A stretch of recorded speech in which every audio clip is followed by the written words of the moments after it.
Anane Kakang Antarja dadi kaya ngono kuwi merga pamblithuke Begawan Durna karo Patih Sengkuni. Mulane omongan karo menungsa loro kae iki aja tok lebokke ning ati. Nek tok lebokke ning ati kowe dadi wong jahat, kowe dadi wong angkara, kowe dadi wong murka, kowe dadi wong candala. Nek wis dadi wong candala, wong sing kaya ngono kae kowe keplok-keplok, kowe iki mung arep didu karo wong tuamu, arep didu karo adimu dhewe. Kok kowe manut? Yo Kang yo. Mumpung isih padang rembolane isih jembar kalangane tak gandeng ayo to anak Werkudara aja congkrah luwe-luwe aja nganti wani karo Punden Pandhawa nek nganti wani sampeyan sing tuna dhewe ora sakokean gunem tanpa guna kowe aja mulang karo wong gerang apa sing tak lakoni iki pancen wis tak niati saiki ngene kowe melu aku apa melu wong tuamu Werkudara lah wis jangkar Kanjeng Rama ora sudi kualat kowe kualat yo men Ula wis ngayal tenan iki. Dikandani kuwalat kok malah kuwalat yo men. Melu Antarja apa melu Werkudara? Lah aku melu Werkudara wong kae bapakku kok. Aku melu kowe iso ngekoske aku kok. Hah? Iso ngontrakke aku kok. Ora mung dompar-ampiri. Kontrakke. Wong edan guneman apa kowe? Guneman tenanan iki lho. Gelem melu aku apa ora? Aku ora arep melu sampeyan. Sampeyan tumindake ala. Nek ora gelem melu aku tak rudha paripeksa. Oh sampeyan tegel karo aku. Tegel karo aku. Monggo. Nek sampeyan tegel karo adimu lanang sakarepmu. Kowe arep ngapak karo aku arep ora arep males, ora arep wani karo kowe. Yen pancen kowe satriya tenan, ayo wani ngono Kakangmu Antarja. Ora dosa. Nek nganti aku wani karo kadangku tuwa dosa. Moh manut apa ora? Ora manut tak jembalani, Kang. Aku adimu, tak jembalani, Kang. Aku adimu Antasena, ora peduli. Wis sakarepmu, sakarepmu.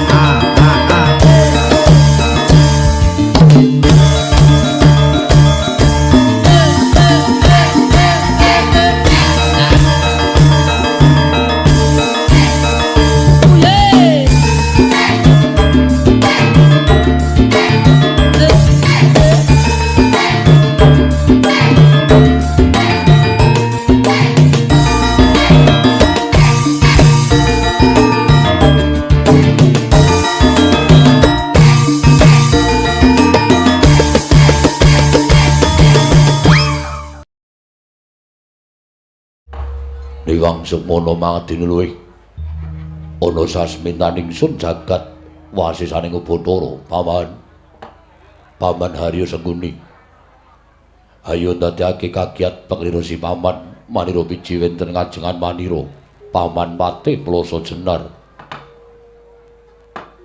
kawula nun kira anak Prabu Sakalangkung Gorawalan panampinipun ing ngabdi kepatihan dupi kula tampi timbalanipun paduka anak Prabu ing Ngastina wonten ing Jawi sanget kuwatos sing manah pindoron salomba pinanjaring alun-alun katempu ing samirana kumitira caruk maras nanging sareng wonten ngarsa paduka tebih saking raos kemarasan nggir wanter sabda pangandika paduka anak Prabu ing Ngastina ingkang bapa ing Plasa Jenar cumadung dawuh kawula nun Paman Harya Sengkuni nggih. Dadi parananggur si paman ingsun percaya minangka dadi badal wakil ingsun Maranata tata rakite negari Ngastina. Mula diage matur marang manira samendhang aja nganten ing karempit Paman Patih Plasa Jenar. Nyawa-nyawa jimat kula nggih sesembahan kula. Menawi paduka ndangu bab tata rakiting praja sadaya mboten badhe anguci wani. Para kawula sami sayek saka kapti akari lungguring nusa bangsa tuwi negari Ngastina. Medhakipun para abdi prajurit boten kendhat anginipun sami gegladen ulah kridaning aprang sawanci-wanci praja paduka. Katemping parang muka boten badhe anggepok kanca paduka anak Prabu. Ingkang bapa ing kepatihan remuk kasawurna putung sumangga kabandhem nonggir kawula nun ndadosaken suka marwata suta raos sing manah. Boten langkung bakaran ingkang utama tindakna selawasi lan diprayogaken anggenipun Paman Harya Sengkuni lenggah madening datul negari Ngastina. Kula ana ngestaku pada paduka anak Prabu. Namung deran saksamunipun kepareng kula ngaturaken sembah sumungkeming pangabektinipun ingkang abdi kunjuk sandhap pada paduka. Kula tampi dawah sami-sami Paman Haryo Sengkuni. Bapa Penemban Durna. Sarawujeng andika bapa Penembaning Sukalima. Ingkang putra ing Ngastina ngaturaken karaharjan rawipun bapa Penemban Durna. Bapa Penembaning Sukalima. Kandak blekuduk swalu gembal semorante hawela kula nuwun inggih Nger tansah pinawinganing kawidadan niring sambikala swanipun ing bapa ing Sukalima mangya widodone skala durga mendhak kala sirna namung kepareng ingkang bapa ngaturaken salam taklimipun ingkang bapa kunjuk ngersa paduka anak Prabu ing Ngastina anak Prabu Duryudana sembahan kula Nger kula tampi akarya bombong raos sing manah mboten langkung kasekecakno anggen jengandika lenggah Bapa Penemban Durna. Oh inggih. Sampun boten kirang prayogi piswanipun ingkang bapa ing Sukalima dinten sak mangke menika wonten ing Praja Ngastina. Anak Prabu Duryudana. Kakang Prabu Karna ing Awangga. Sarawujeng andika Kakang Prabu Karna. Katuran karaharjan rawuh wonten negari Ngastina. Kakang Prabu Karna ing Awangga. Kawula nuwun Yayi. Tansah pinanganing kawidadan niring sambikala sawanipun ingkang raka ing Awangga tebih saking rubeda. Sasamunipun ingkang raka prapting wonten ing Datulaya boten wonten ingkang gumana musik. Mangkemanahipun ingkang raka ing Awangga kejawi namung ngaturaken pudya pangastawanipun ingkang raka kunjung ngersa paduka Yai Prabu Kadangkula ing Ngastina. Yai Prabu Duryudana. Sampun lho tamya karya bombong raos sing manah mboten langkung kasekecakno anggen cengandika lenggah. Kawula nuwun sampun boten kirang prayogi piswanipun ingkang raka ing Awangga dinten samangke menika Yayi. Apa dene sira Dimas Kartowarma prayogano nggone siadi ngadhep ngarsanipun Kakang. Lho Diyoji. Sampun boten kirang prayogi piswanipun ingkang rayipun Kartowarma. Denan sak samunipun kepareng kula ngaturaken sembah sumangga ping pangabektinipun ingkang rayi kunjuk sandha pepodo paduka Kanjeng Koko Prabu jimat sembahan kula. Ndak tampa siadi atur bekti kelawan pun Kakang. Ora liwat pangestunipun Kakang Tampanana, kula pun dinggo jimat paripe dayanana ing kasantosan lan mratakno mring kadang ingsun kang padha gandung sibu. Aja nganti ning padha saur manuk. Jeneng manira diambabarake wigatining pasewakan. Menawi sampun paduka dawuhaken badhe kula candhingga jimat Koko Prabu sembahan kula. Koko Prabu pangayoman kula Koko Prabu Duryudana. Wangsul dhateng ngarsanipun Paman Plasa Jenar Bapa Penemban Durna miwah Kakang Prabu Karna ing Awangga. Sewu-sewu kalapatanipun ingkang putra Tadah Wadana. Dene dinten sak mangke kula wantun hamboyongi dhateng rawuh jengandika sami wonten ing Datul negari Ngastina. Monggo dinten sak mangke sanes dinten pasewakan ingkang pendhak dinten dipun wontenaken madyaning Datulaya. Nanging ingkang putra wantun hamboyongi dhateng para sepuh supados kempal wonten madyaning Datulaya rikelenggan sak mangke Paman Plasa Jenar. Nyawa-nyawa jimat kula nggih. Semutu maratap raos sing manahipun ingkang bapa ing kepatihan dupi kula tampi timbalanipun paduka anak Prabu. Bilih rikelenggan sak mangke ingkang bapa katimbalan sowan wonten negari Ngastina. Tambuh wonten ing margi manahipun ingkang bapa badhe wonten dawuh menapa. Gandeng sak mangke sampun kepareng sowan ngabiyantur ngersa paduka anak Prabu. Mboten wonten ingkang kula gegadang kejawi amung miyos sing pangandika paduka anak Prabu ing Ngastina wonten paridamel menapa. Dene paduka kepareng ngawontenaken pasewakan ingkang beneh kelan adat ingkang sampun. Monggo nggih. Kula aturi paring dawuh ingkang tetela dhateng ingkang bapa ing kepatihan. Semanten ugi ingkang bapa ing Sukalima nggih. Kados kula jangkah-jangkau anggen kula sowan wonten ngersa paduka anak Prabu ing Ngastina enggal Prabu ingkang kajangka. Wonten-wonten ingkang gumana wonten salebeting manahipun ingkang bapa ing Sukalima kejawi kula tampi timbalanipun paduka anak Prabu ing Ngastina. Gandeng samangke ingkang bapa sampun kepareng sowan. Tumunten kula cumadhong timbalanipun paduka anak Prabu ing Ngastina. Wonten wigatos menapa dene paduka kawontenaken pasewakan ingkang beneh kalan adat ingkang sampun. Menawi kepareng kawedharing kathah tuntun kababarna ingkang bapa nedya ngangrungaken jangga nilingaken karna mastuti sabda tama paduka anak Prabu ing Ngastina. Yayi.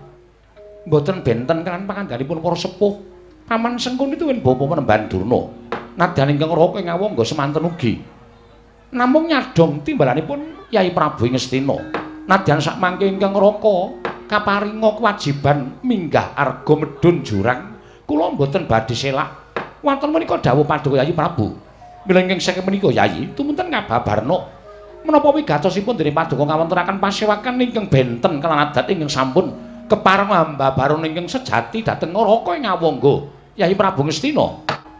Paman Haryo Wonten dawuh nggih. Bawadurna Wonten timbalan. Kakang Prabu Karna ing Awangga. Nggih, wonten sabda pangandika Paduka menapa Yayi? Hari kelenggan samangke kula ngawontenaken pasewakan menika mboten badhe ngrembak babagan negari Ngastina. Miwah kula mboten badhe ngrembak kanalindranipun ingkang putra ing Ngastina menika babar pisan mboten. Lelampaning sampun nglampah watara setunggal candra kepengker. Ingkang tansah gumana musik wonten manahipun ingkang putra Duryudana. Satemahan dadosaken boten jenjem tuwin boten ayem anggen kula lenggah dampar ke Prabu ing Ngastina. Gegawangan lelampahan ingkang sampun nglampah ingkang sakmangke badhe angganggu damel kanalindranipun ingkang putra ing Ngastina.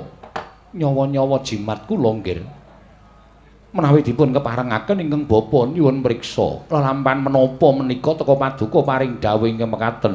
Bawan Wonten timbalan setunggal candra kepengker kadang-kadang kula para Pandhawa misuda dhateng anak kula ing pringgondanipun Gatotkaca lenggah dampar ke Prabu ing pringgondani. Kamuktanipun Gatotkaca ingkang kaparingaken dening para Pandhawa menika kala wau tumrap kula ndadosaken Gidhuh tuwin tumrap kula ndadosaken kawatir durga ngongso-ngso salebeting manahipun ingkang putra ing Ngastina. Sabab saking menapa saking petanganipun ingkang putra ing Ngastina lelampanipun para Pandhawa utamanipun kadang kula Jodipati anggenipun jumenengaken Gatotkaca wonten negari Pringgondani menika namung akal ukilipun para Pandhawa anggenipun kepengin blengket Pringgondani dados tunggal kaliyan negari Ngamarta. Satemah Ngamarta saya sentosa satemah Ngamarta kegiatanipun wuwuh matikel-tikel krana sasampunipun negari Pringgondani linenggan dening pun Gatotkaca tanwandi kebawah keperintah negari Ngamarta ingkang mekaten sedaya para punggawa nayaka lan prajurit miwah kawula Pringgondani sami sumuyut nungkul dhateng pangrehipun para Pandhawa. Akalukilipun para Pandhawa ingkang licik kados mekaten menika ingkang dadosaken kuwatir salebeting manahipun ingkang putra Duryudana. Tanwandi menika badhe ngangembet dhateng lampan pinjang ingkang badhe dipun lampahi sesarengan antawisipun Kurawa lan Pandhawa inggih menika sami-sami nyabrang perang ageng Bratayuda Jaya Binangun. Menawi saya wuwuh kegiatanipun para Pandhawa, saya sentosa para Pandhawa, saya kiyat para Pandhawa. Kuwatir raos ing manahipun ingkang putra Duryudana pinjang wonten ing Bratayuda. Kurawa ludes keles datanpa sisa Ngastina sak jajane wangsul dhateng pangawaosipun para Pandhawa. Mila nalika semanten kula tau tate dawuh kaliyan Paman Harya Sengguni miwah Bapa Durna supados damel srana wurungipun Gatotkaca anggenipun jumenenata wonten negari Pringgondani. Ewa semanten gagar wigar tenantuk karya kalih lelampahan ingkang sampun dipun sagahi dening Paman Harya miwah Bapa Penemban Durna parandene cabaring damel boten saged hang judak dhateng Gatotkaca dipun lenggah wonten negaring Pringgondani. Inggih. Kula kemutan nalika Paduka anak Prabu paring dawuh supados kula kaliyan Kakang Penemban Durna damel srana sakmangke supados Gatotkaca sampun ngantos kelampan madeg nalindra wonten negaring Pringgondani kanthi sarana putra Paduka ing Traju Trisna inggih menika Prabu Setija Buma Narakasura. Nalika semanten dipun damel urup-urup supados damel daredah wonten ing pawiwahan jumenenganipun Gatotkaca ewadene anak Prabu Setija Buma Narakasura ugi gagar wigar mboten saged murungaken Gatotkaca anggenipun jumeneng nata wonten negaring Pringgondani ing angka kalih. Nalika semanten kula kaliyan Kakang Penemban Durna angicuk-icuk utawi damel dukanipun Kadang Braja inggih menika pun anak Mas Brajadenta. Ewadene sakmangke kanthi cara menapa kemawon nyatanipun gagal mandheg wonten ing margi anak Mas Brajadanta ing glagah tinulingging permalang boten saged damel srana supados Gatotkaca wurung anggenipun dados nalindra malah anak Mas Brajadanta kapuping rana Madyalaga sareng pejah sampya kaliyan anak Mas Brajamusti. Nggih, kula nuwun pangapunten. Igo pertikel ingkang sampun kula aturaken nyatanipun boten saged damel srana wurungipun inggih menika pun Gatotkaca anggenipun jumeneng nata wonten negaring Pringgondani malah sakmangke paduka ngrembak perkawis menika malih kula nuwun sewu menapa badhe wonten dawuh ingkang paduka ngendikaaken tuwin paduka sampiraken dhateng bapa ing kepatihan menapa ing kedah kula tindakaken kula namung sendika ndederek mboten nedya swala ing dawuh paduka anak Prabu Ngastina. Nggih, papan iku sing ajeng kula rembak madaning Datulaya. Sekawit kula sampun munjo atur, nek ati kula mboten lila, kula mboten jenjem, kula mboten ayem. Nek kelingan lakon Gatotkaca lenggah dampar keprabaning Pringgondani, wong salwangsul sampun kula aturaken. Nek kabeh niku ming dadi akaluki le Pandhawa supaya iso mlengket negara Pringgondani dadi siji karo negara Ngamarta. Mila gandeng sakmangke menika sampun wonten setunggal candra Gatotkaca anggenipun dados nalindra wonten negaring Pringgondani ning tumrap kula tasih wonten kaludhangan supaya Gatotkaca lengser keprabon supaya Pringgondani madeg dhewe aja nganti dadi siji kaliyan negaring Ngamarta. Mila kula ngrawuhaken para sepuh menika supados paring igo pertikel kados pundi kedah kula lampahi lan srana menapa ing kedah kula tindakaken supados Gatotkaca saged lengser saking Prabu negaring Pringgondani paman kula sejenar. Nyawa-nyawa jimat kula nggih. Kula nuwun sewu, lajeng kanthi cara menapa malih ing kedah katindakaken jernyatanipun ingkang bapa ing kepatihan sampun ngaturaken kalih perkawis tuwin kalih sarana anggenipun badhe damel lengseripun wayah Gatotkaca ewadene gagar wigar setunggal sinuwun Tritraju Trisna angga kalih adipati ing glagah tinulinggih menika pun adipati Brajadanta. Lajeng menapa maling kedah kula tindakaken menapa maling ingkang kedah kula aturaken kula nuwun sewu nggih kula sampun boten saged nggadahi go pertikel kinarya dados sarana lengseripun Gatotkaca ewadene kula nyuwun pangapunten sesepuh wonten negaring Astina menika mboten namung ingkang bapa piyambak nanging ugi Kakang Durna. Kakang Durna menika ugi sesepuhipun para Sata Kurawa lan sesepuhipun negaring Astina. Mbok inggih paduka andangu dhateng Kakang Penemban Durna ing Sokalima. Sinten ngertos Kakang Penemban Durna menika saged mangertosi lan gadah margi supados sakmangke Gatotkaca menika saged lereh kepraboning Pringgondani Paman Harya Sengguni. Menawi kula mekaten kula atur nyekejaken anggenipun lenggah Bapa Penemban Durna. Kula wonten dawuh nggih. Mboten badhe ngambali menawi dados aturipun ingkang putra Ngastina. Kula nyuwun iga pertikelipun Bapa Penemban Durna. Kados pundi supados sakmangke Gatotkaca anggenipun jumeneng nata wonten negaring Pringgondani menika saged lengser ke prabon saengga Pringgondani saged merdika mboten ke bawah keperintah negaring Ngamarta. Bapa Penemban Durna. Ah, gandhak mleguduk. Suwalu gembol semorante hawela. Kula nuwun inggih, Ger. Kula nuwun sewu. Estripun wali paduka menika ndhawuhi bab ing kados mekaten menika kala wau, geseh kalian kabrahmanan kula, geseh kalian kapanditan kula. Jernyatanipun ingkang Bapak ing Sukalima menika jejeripun Brahmana. Kula menika kedah suci lair lan batos kula, ati lan ati kula kedah makarti, boten kenging geseh lan boten kenging tumindak ingkang sak boten sakmestinipun ingkang malisir saking angger-anggering kabrahmanan. Nanging wa semanten gandeng jengandika anak Prabu Ngastina menika sampun paring dawuh dhateng Bapa ing Sukalima. Dosa menapa menawi kula mboten saged ngaturaken kados menapa mangke lan cara menapa ing katindakaken supados sakmangke Gatotkaca lereh keprabon ing Pringgondani. Hi, kula suwun. Bapa Durna kepareng ngulir budi kasah dhateng kadewasan. Kula pitados srananipun Bapa Durna menika mangke saged kasempatan damel srana Gatotkaca lereh keprabon ing Pringgondani. Oh inggih. Ewa semanten menawi mboten kasempatan Kula nyuwun pangapunten lho, Nger. Jernyatanipun menungsa menika dipun wenangaken budidaya. Ewadene pambudidayane menungsa menika tasih kawon kalian kodrating Wang Mahanasa. Nadanipun budidaya kados menapa? Nek keparinging Gusti kodrataken Garukaca jumeneng nata wonten negaring Pringgondani. Lestari lestantun nirbaya nirwikara. Menika ugi srana ingkang kula tindakaken boten badhe kasembadan. Nuwun sewu Kakang Duna. Pripun Dipati? Sing baku sampeyan yakin mawon. Sampeyan iku madhep mantep duwe srana pripun Garukaca supaya lereh keprabon. Jan-jane geseh kali hati kula lho, Dik. Wong nyatane Pandhawa menika murid kula.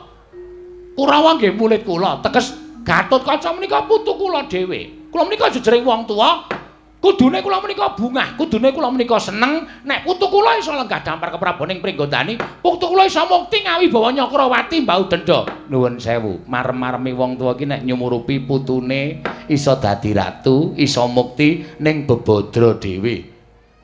Niku nek cara kula gawe marem, gawe ayem. Nek minglingsir keprabone wong tuane utawa mbahne nek cara kula gampang mawon. Gatotkaca niku ya wong kepenake wong urip. Ora rekoso, ora bebodro, ming pawitan nglintir karo tinggalane mbahne nggih menika Prabu Trembuga tumuri dados Nalindra. Kaya ngoten kok gawe marem niku mareme sing pundi kula tak takon. Nek sing jeneng anak, nek sing jeneng putu niku gawe marem, nek iso yasa dhewe, iso gawe dhewe, iso mukti dhewe tanpa ngadang-adang warisane wong tuwa utawa mbahne. Niku nek cara kula iso gawe marem. Wong Gatotkaca niku nyatane ya ora iso gawe marem. Tur jumenengake Gatotkaca niku dadi ratu teng Pringgondani menika dados kelilip tumrapipun anak Prabu Ngastina. Lho, mangke riyen. Niki bab niki ajeng kula rembug. Oh nggih, monggo kula nderek mawon. Kok dadi kelilip sebabe napa? Merga tumrap anak Prabu Ngastina niku akal ugi le Pandhawa nggone kepengin mlengket negara Pringgondani kalih negari Ngamarta. Men Pandhawa saya sentosa, men Pandhawa saya kuat. Mongko sing jumenengake ratu Gatotkaca menika Dewi Arimbi. Sing jeneng Dewi Arimbi niku metu wedok. Wong wedok niku ora duwe warisan apa-apa. Wong wedok niku tembunge cara desa niku ming macak, masak karo manak. Niku tok mawon. Mboten nuntuk wong wedok kok gadang-gadang warisan niku mboten entuk. Ah, Cik Patih, Cik Patih. Kula nuwun sewu lho, Dik. Napa sing dingendikake dening Adipatih menika klintu? Kula ngerti dhewe dasar-dasare Garukaca dadi ratu wonten negari Pringgondani. Niku merga Braja Dentulan Brajamusti niku mboten gelem kamukten negaring Pringgondani. Angka loro merga wis padha tau tate sumpah karo Dewi Arimbi ora kepengin ngukup negara Pringgondani. Mula Garukaca dadekke ratu teng Pringgondani niku ora perkara Pandhawa kepengin blengket negara Pringgondani niku mboten. Ning perkara Dewi Arimbi niku susah.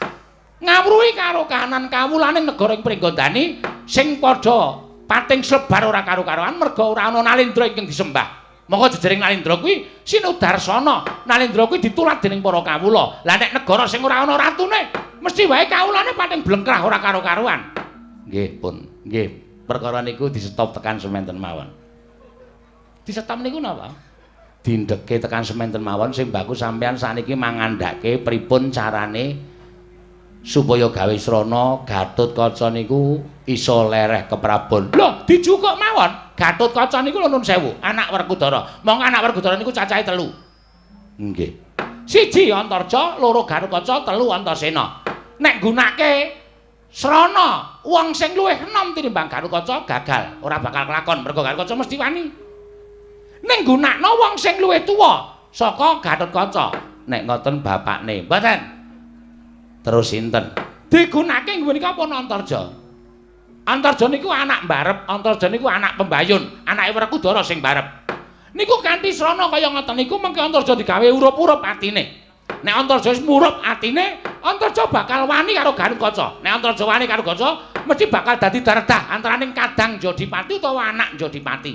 Nek wis gegeran antaraning Antarja karo Garukaca, oh kula kinten mesti mangke Garukaca tumuti badhe ngawon kalian mula Antarja. Upama Gatotkaca ngalah karo Antarja, kula nuwun sewu.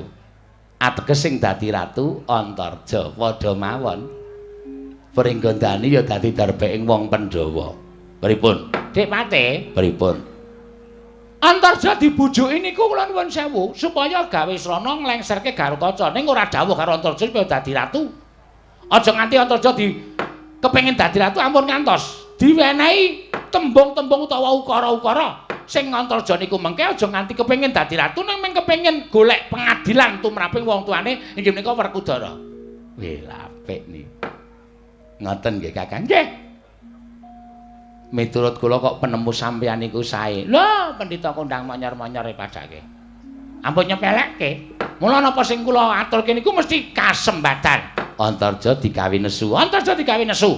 Njaluk pengadilan karo bapakne. Njaluk pengadilan karo bapakne. Kena ngapa? Anake sing nomor loro sing dadekke ratu, kok ora anak sing pembayun, kok ora anak sing barep. Monggo janjane apa-apa kuwi mukti dhewe urut pembayun panengah tumuli ragil. Ora kok panengah sik didadekke ratu kok pembayune ora didadekke ratu utawa sing barep ora dadekke ratu. Lho, niku srana sing gampang supaya gawe panas atine si Antarja.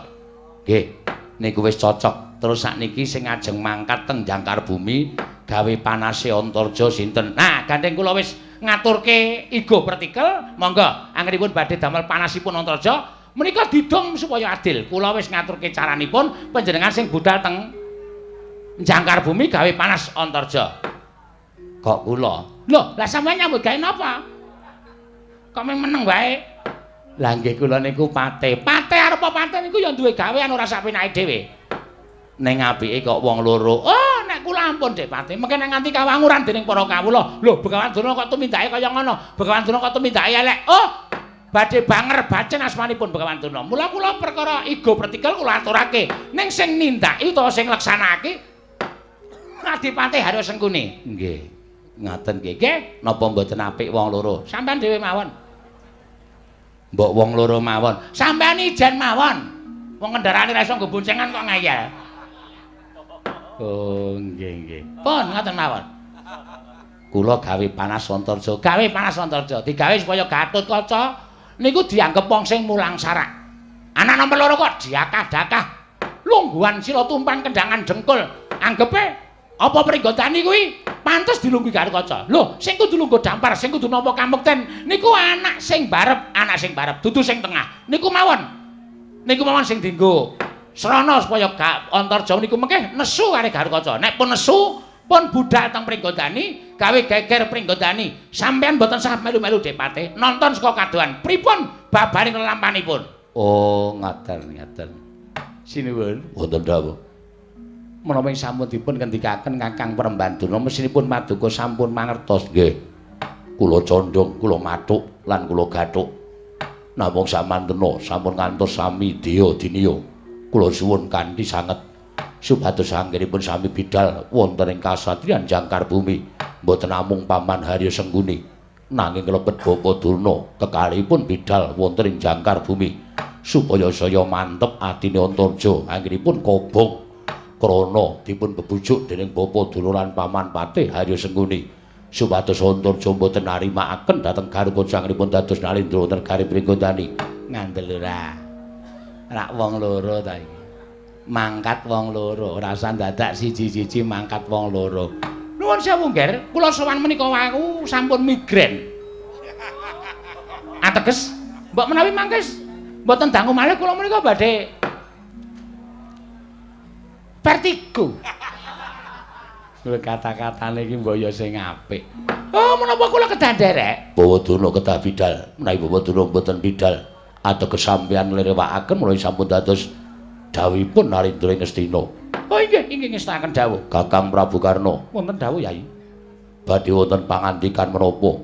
Mumpung kantun panjenengan ingkang dereng paring pangandikan, kula badhe matur namung menawi dipun parangaken radi majeng anggen kula munjuk atur. Kula semanggaken inggih ngestaken dawuh. Pasang kaliman tabe tinebene nglodoni demawang tawang tuwang Yai.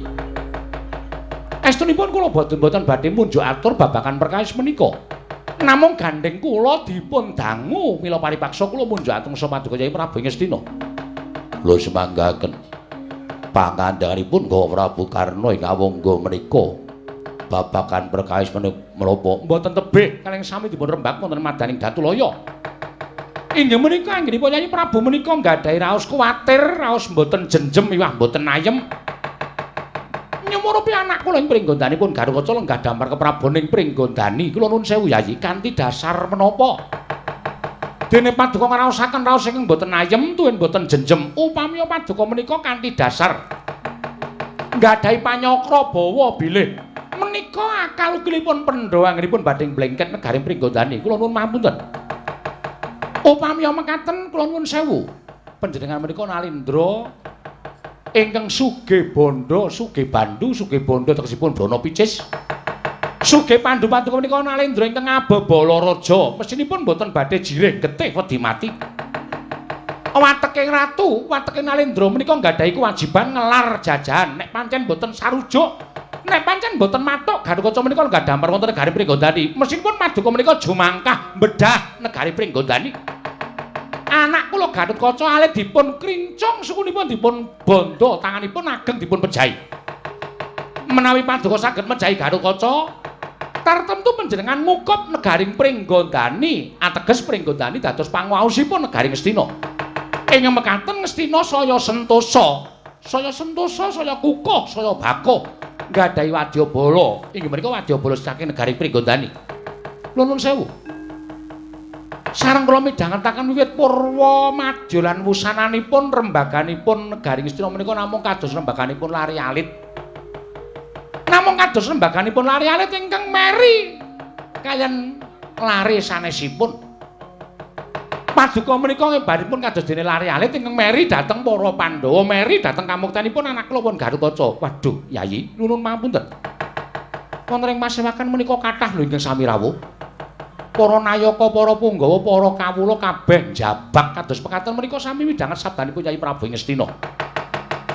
Menawi Paduka menika rembagan kaliyan para sepuh sing nuwun sewu jiwane kaya bayi niki nek nganti kampireng dening para kawula lan para nayaka sami ngraosi, sami nyenyeda nyacak dhateng asmanipun Yayi Prabu Duryudana sinten ingkang badhe lingsem mboten namung panjenengan.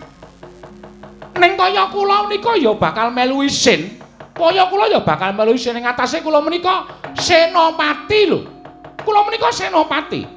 Pakaryanipun Senopati menika dipun ajengaken wonten ing pabaratan. Lah nek pancen ratune menika nggadahi penggalih kados mekaten menika kula nuwun sewu kantun dawuh kemawon.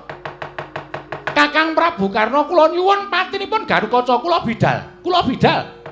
Enjing kula bidal sonten kula mboten saged ngaturaken mestakanipun Garukaca sampun ngantos kula menika dipun dapuk Senopati. Sonten kula bidal enjing kula mboten saged ngaturaken mestakanipun anak kula ing Pringgondani, trimah kula lereh le dadi Senopati ora ana gunane Karna madeg Senopati wonten negaring Astina. Ning gandeng kula nuwun sewu. Panjenengan sampun kerut, sampun larut dhateng rembaganipun wong sing licik, wong sing ora duwe kewanen. Wanine nyuduk saka mburi, menika kula nuwun sewu, kula wirang, kula isin.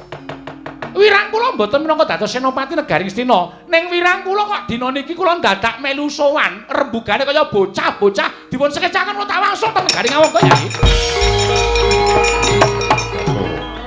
Ya jagat pangestu ngoro mawon Wonten dawuh. Kakang Prabu Karna ing Awangga duka ngoman-oman dhateng ingkang putra ing Astina Duryudana. Panjenengan menapa supe dhateng pambeganipun ingkang raka ing Awangga. Piyambakipun menika menawi boten gathuk menapa boten cocok miwah boten matuk tertemtu paring duka ingkang kados mekaten menika. Kula nuwun sewu, wong wis tuwa-tuwa kaya ngene kok dinekke bayi-bayi. Mak tratapati kula. Nek dipikir-pikir kula niku ya isih kaya bayi. Napa nggih, Dik Pati? Nggih. Sebabe pun boten ajeng kula omongke. Niku kabeh wis do nglakoni. Oh, nggih. Samangke pancen penggalipun anak Prabu Karna menika kados dene lilin. Wih, lha ulang tahun Gundul Mahkasara. Menawi kenging panas tumuli dadi ajer, menawi kenging ngadem tumuli dadi kempel. Samangke dukanipun anak Prabu Karna menika sampun ngantos dipun penggalih. Tartemtu mangke kalih utawi 3 dinten malih sampun lega penggalipun tumuli sowan malih wonten negaring Astina. Lajeng rampatan ingkang sampun dipun rancang menika kala wau. Tumrap kula dipun laksanaken, nggih. Dipun laksanaken. Kula nyuwun murinanipun anak kula Antarja wonten astanipun Bawadurna miwah Paman Harya Sengguni. Menawi wekaten klilanana bidal wonten ing kasatriyan jangkar bumi supados sak mangke damel urup-urup manahipun anak kula wayah kula pun Antarja lho semanggaken.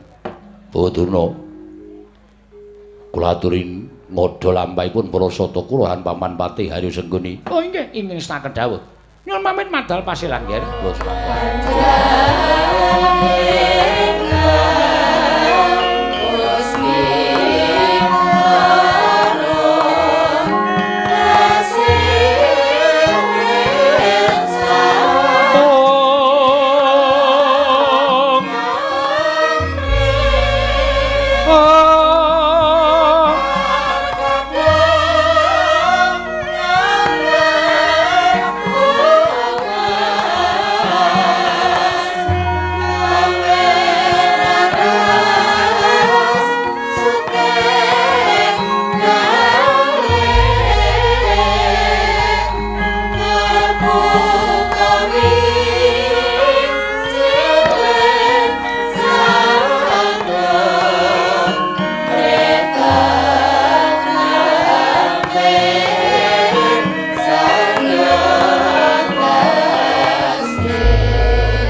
Mapan wonten ing kasatriyan jangkar bumi. Nyuwun pangapunten. Dadosaken kagiat sotaning manahipun ingkang wayahing jangkar bumi. Eyang janur gunung kadingaring teka eyang penembaning Sukalima. Rawuh wonten ing kasatriyan ingkang wayah ngaturaken pambagi panakrami Kanjeng Eyang. Oh, iya Nger. Putuku wong bagus Antarja. Ndak tampa kowe ngaturake pambagi. Tumrap Eyang wing Sukalima ora liwat pangestuning Eyangmu Tampanana ya kulup naga Baginda. Kula pundhingga jimat paripin dayana ing kasantosan. Eyang Patih kula ngaturaken bekti kula kunjuk. Inggih, wayah Mas, kula tampi dawah sami-sami. Katuran dipun sekecaken anggenipun lenggah Eyang Patih Plasa Jenar. Oh inggih, sampun boten kirang prayogi piswanipun ingkang Eyang ing Plasa Jenar. Kanjeng Eyang ingkang wayah pun Irawan kula ngaturaken sembah pangabekti kula kunjuk Kanjeng Eyang. Oh iya Irawan. Tak tampa kowe ngabekti karo mbahmu Sukalima ora liwat pangestune Eyangmu ing Sukalima Tampanana ya Irawan. Kula pundhingga jimat paripin dayana ing kasantosan. Eyang Patih bekti kula kunjuk. Inggih nggih. Wayah Mas Yasarata kula tampi agarya bombong raos sing manahipun tiyang sepuh. Dipun sekecaken anggenipun lenggah Eyang Patih. Sampun boten kirang prayogi. Nyuwun pangapunten, Eyang. Sekawit kula sampun munjuk atur janur gunung kadingaren. Dene paduka Kanjeng Eyang penembaning Sukalima rawuh wonten ing jangkar bumi. Menawi kepareng kawedaring kathah wonten wigatos menapa nanging menawi wadi monggo.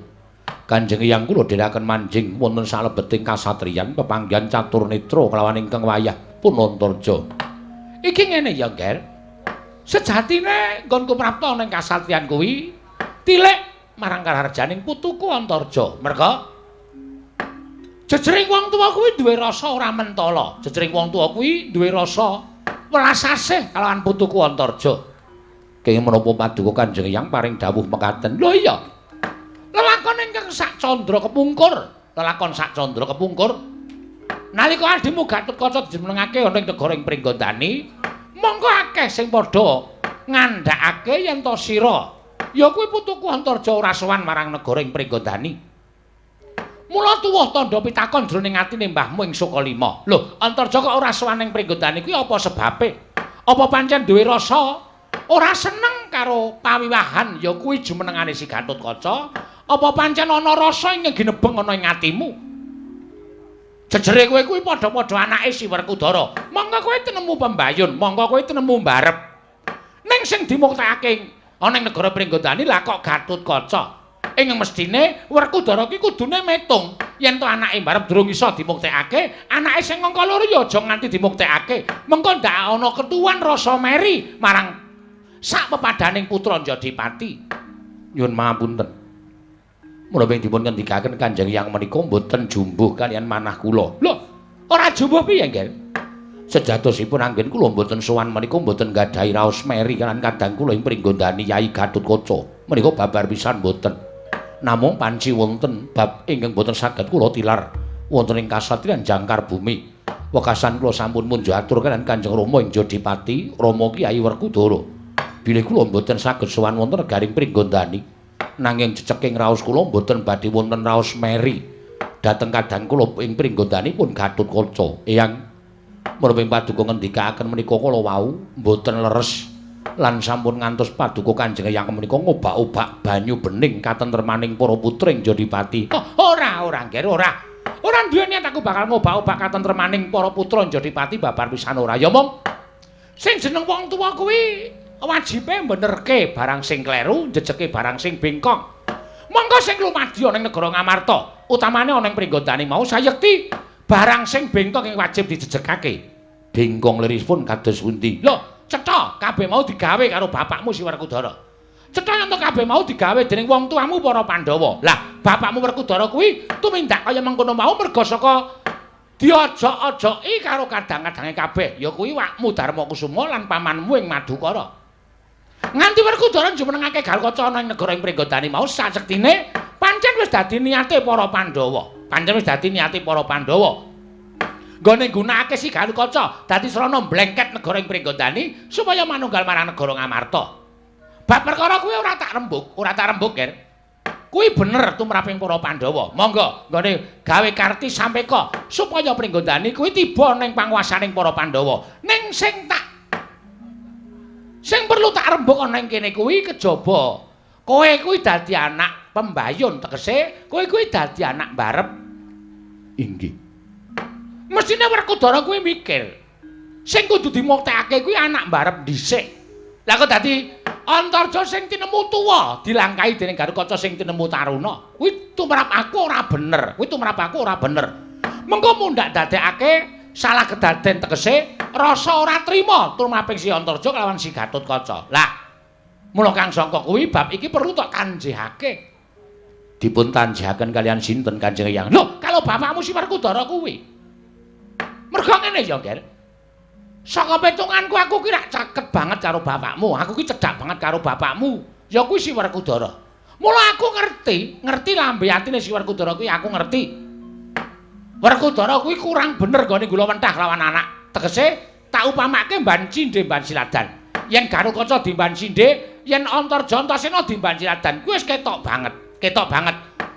Merga pendak-pendak ana kanugrahan apa wae, pendak-pendak ana wahyu apa wae, sing digayuhke si Gatotkaca. Ora tau kok Antarja kuwi digayuhake kanugrahan dening wong tuamu Werkudara. Ora durung tau to? Durung tau kowe iki dimuktekake ngawibawa. Durung tau kowe iki diketokake ana ing sanak kadang mitra kawruhing para Pandhawa. Sing diketok-ketokke mesti Gatotkaca. Sing diketok-ketokke mesti Gatotkaca. Dideng-deng kaya kendang, digol-golke supaya ketok ki ming Gatotkaca. Lah, kanthi cara kaya mengkono mau sejatine apa yang ditindakake dening Werkudara mau ora bener merga dheweke nggunakake cara sing ora adil tumraping wong tuwa. Mongko wong tuwa ki kudu adil tumrap anake. Anake 5 ya kudu adil. Kabeh dimuktekake ya dimuktekake kabeh. Kabeh diwenehi blana picik ya kabeh kudu adil. Kuwi wong tuwa sing bener. Ning yen Werkudara kuwi mujudake swijining wong tuwa sing kurang bener, mujudake swijining wong tuwa sing ora pas. Lah, yen kowe meneng wae ming sarwa nrima, yen putuku Antarja ki ming sarwa nrima, apa sing dilakoni dening si Werkudara lan sing ditindakake dening Werkudara mau. Wah, lah sok kapan lemu arep ketok, Ngger? Sok kapan lemu arep menjila? Sok kapan lemu arep disawang karo para Pandhawa? Ora ana wektune mergo kabeh wis padha nyawang Gatotkaca. Lah kudune Gatotkaca iki disingkirake. Nek Gatotkaca disingkirake, kowe lagi ketok ana ing mripating para Pandhawa. Nek kowe ketok sik mukti ya kowe dhewe, sing ngrasake ya kowe dhewe. Mbahmu ki meng ngelekke karo kowe. Dadi wong ki aja mung nrimo. Nrimo ki bener. Ning ana watese. Ngono lho. Nuwun sewu Wayah Mas. Napa sing dingendikake ingkang Eyang Sukalima menika leres. Tumrap kula nuwun sewu ingkang Rama menika kurang adil lan kurang bener. Lah wong anake mbarep kemawon dereng dipun muktekaken kok anak nomor 2 dimuktekke. Kula nuwun sewu. Niku ora dadi kemeren to. Dadi bab sing ora prayoga. Nuwun sewu. Nek pancen ingkang Rama menika mboten saged adil tumrap anak-anakipun. Menika anak diwajibke ngelingake karo wong tuwa. Ewadene wong tuwa ora iso dielingake nggih monggo anggenipun badhe tumindak. Ning sing baku napa sing dingendikake Kakang Premban Durna menika mujudaken satunggiling srana. Anggenipun jengandika menika pados pengadilan kaliyan ingkang Rama inggih menika Raden Werkudara. Heh. Kuwi lho, Ger, kudu tak eling-eling. Lah nek kowe sarwa nrimo, kowe sarwa nampa apa sing dawuhke dening para pundhenmu Pandhawa? Wah, lah tekan jaman kapan wae kowe ora bakal ketok. Tekan jaman kapan wae kowe ora bakal disawang dening pepundhenmu para Pandhawa. Nek ora dina iki kowe kudu ngelingke wong tuamu Werkudara, utamane para Pandhawa, kudu tumindak adil karo anak-anake Antarja.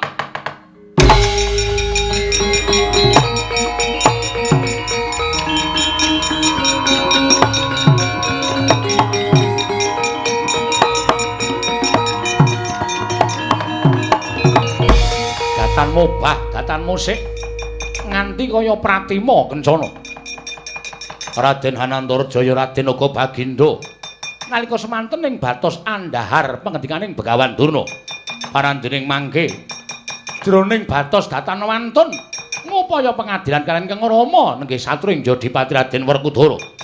Tempah cawuh perang antawisipun batos sing badhe tumindak awon miwah batos sing badhe tumindak sae. Satemah bingung bingleng ngengeng kenganglangan Sang Antarja kaya dene wujuding peksi ingkang wis mabur saking kurungane satemah suwung ponang kurungane dadak sakuling mangke kawis ngacumrot saking dirgantara nalendra ing tawang gantungan Prabu Godayatma manjing angganing Sang Antarja.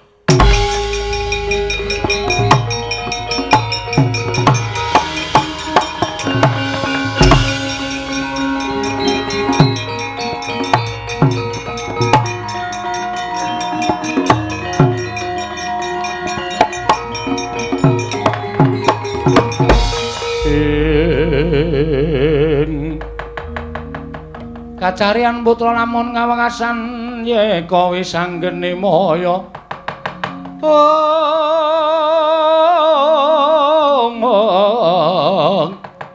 wis anggene maya Wisnu Pratinta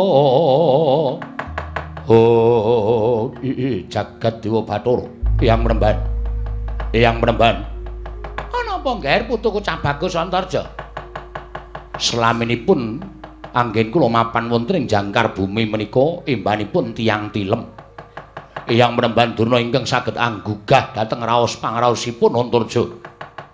Jebul selaminipun kula menika dados atmajanipun Kanjeng Rama Kyai Jodipati kula tansah dipun kiwakaken. Imbanipun anak kula menika dipun kuwalonaken wonten ingkang dipun sanding, dipun pangku, dipun rangkul namung Gatotkaca. Mboten paedah menawi kula menika dados atmajanipun Raden Werkudara ingkang pambayun ingkang pambajeng. Nanging nyatanipun kula tebih saking kamukten, tebih saking raos tresna tiyang sepuh dhateng anak Kanjeng Rama menawi pancen boten saged tumindak adil kaliyan putranipun sedaya. Kula inggih boten badhe narimaken. Kula boten ajrih nadyan aben-ajeng kaliyan pepundhen kula para Pandhawa. Ana kuwi nggih, ana kuwi. Kudu duwe jati diri Antarja.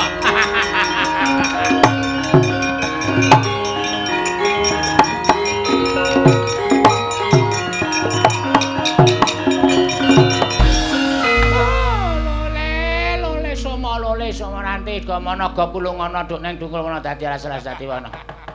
Kok akeh men sukses nggih. Ya ngono kuwi, Nger, ya ngono kuwi sing tak karepake. Wong kuwi aja ming penak-enak kapenak lungguh kendangan dengkul sila tumpang. Mau nampa apa anane? Wah, lah nek kowe dadi wong ming nampa apa anane, ora bakal mukti selawase urip. Wong kepengin mukti kudu mentala karo sanak kadang mitra kawruh. Yen perlu sedulur dhewe, nek panjenengan mepalangi kamuktenmu, ya kudu disingkirake. Nek ora mentala nyingkirake sanak kadang mitra kawruh sedulur, wah, selawase ora bakal mukti, ora bakal mukti. Inggih Kanjeng Hyang. Nek panjenengan Werkudara ora iso tumindak adil, gunane apa Antarja duwe dadi anake Werkudara? Nek perlu rasa duwe wong tuwa, ora apa-apa. Sing baku kowe iso mukti ngawibawa Nyakrawati Mbau Denda. Yen wakmu Darma Kusuma melu-melu perkara iki katutke dosane. Ngestaken dawuh. Pamanmu Janaka melu-melu perkara iki katutke dosane. Wah, Antarja ki kondang satriya, sekti kalintang jayaning perang. Eyangmu kuwi Jawata. Lah kok dadi kowe wong jirengete wedi mati nek ora kuwani ngelingke karo pakartine wong tuamu sing kelimput. Kanjeng Hyang. Ngestaken dawuh. Dinten mangke mboten dangu kula badhe jumangkah wonten negari Ngamarta. Menawi tiyang sepuh kula sak mangke mboten saged tumindak adil dhateng anak-anakipun. Kula inggih mboten narimaken yen perlu kula ajeng wani kalih Kanjeng Rama Kyai Jodipati. Heeh. Ngono kuwi sing tak karepake. Oh, lole. Kelampan Dewate. Nggih. Ning wanti-wanti lho aja nganti konangan para Pandhawa ndak malah ngrekoso. Pun sampeyan mboten sak kuwatir. Perkara niki bakale Antarja ngembage ngelingake dhateng para Pandhawa. Luwe-luwe Antarja mesti bakal mentala karo Garutaca. Bayi wingi sore kok gedang kerang sila tumpang lungguh dampar. Kakangne sing tuwa we kon klesotan ning ngisor kok adine ngidak cengele wong tuwa iki nek cara aku wis ora pas, ora bener. Kudune sing dadi aturan pringgotan iki Antarja. Wong Antarja ki anak mbarep kok. Menawi ora usraosaken leres panjenenganipun Bapa Eyang Panembanduna. Sing kudune dimuktekke dhisik iki anak mbarep, ora kok anak nomor loro. Mila babar pisan badhe kula aturaken. Menawi Kanjeng Rama Kyai Jodipati sakmangke mboten tumindak adil, kula ingkang badhe ngapokaken dhateng tiyang sepuh kula. Yen Gatotkaca mboten purun lengser saking negaring Pringgondani, kula mboten ajeng ngwang-wang nadyan kelangan sedulur dhewe. Nek perlu ajeng kula sirnake. Bagus. Ngono kuwi, Nggen. Sing jeneng wong ki nek isih kebondo rasa tresna, kanugrahane ora bakal tumiba. Nek rasa tresna kuwi iso dikipatake, kanugrahane bakal cepak tumiba. Lho kuwi tenan. Kuwi tenan. Mula ora sandadak kowe ndirasa tresna karo adimu Garutaca karo bapakmu Werkudara. Singkirke rasa tresna kuwi. Nek wis ora duwe kedurungan rasa tresna, Gatotkaca tok pateni, Werkudara tok waneni, kowe bakal mukti ngawibawa Nyakrawati Mbau Denda. Kang, aku sing sowan aja kaget, Kang.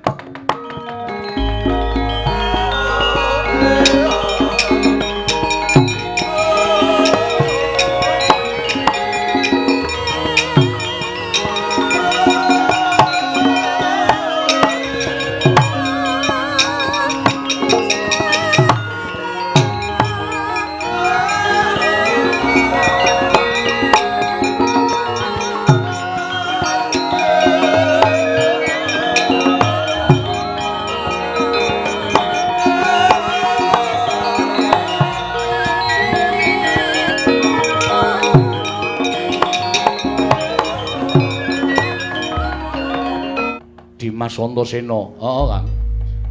Raharja sak prabamu Yayi, pangestune Kakang Antarja slamet tekaku. Bektiku katur ya, Kang. Ya tak tampa, Yayi.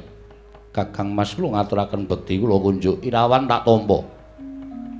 Kosek iki kok ana rawuhe Yang Durna karo Yang Patih iki do ngopo? Tilik karaning kararjaning pun Kakang. Ming tilik tok. Iya, Dimas. Ora nyebar wisa to? Ora. Aku tak ngabekti karo Yang ya. Ya wis kono ngabekti karo kowe Yang Drunane Yang Patih.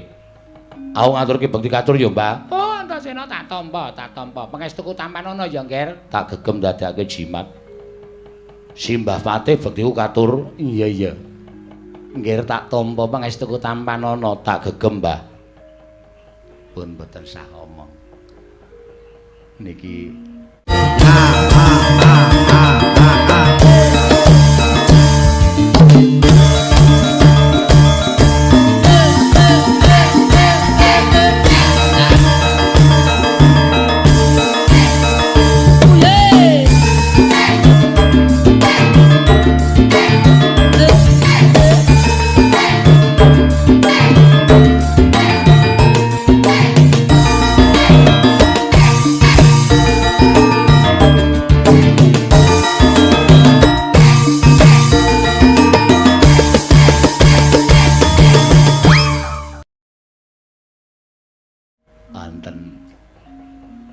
Dimas sing teka mriki.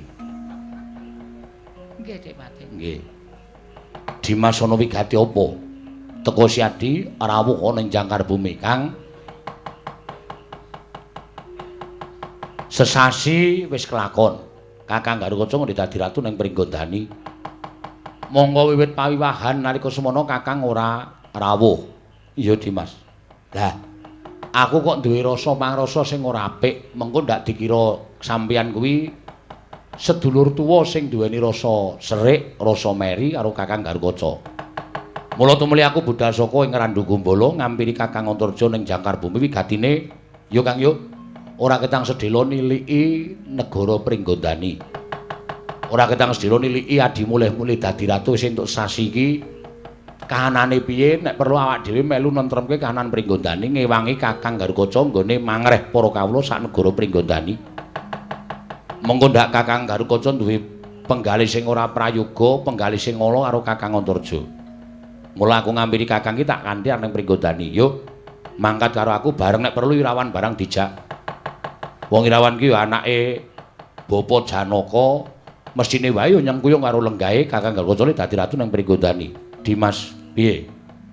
Yen Siadi arep budal ning Pringgondani, pun Kakang ora iso bareng lawan lakumu. Lho, sebabe anu.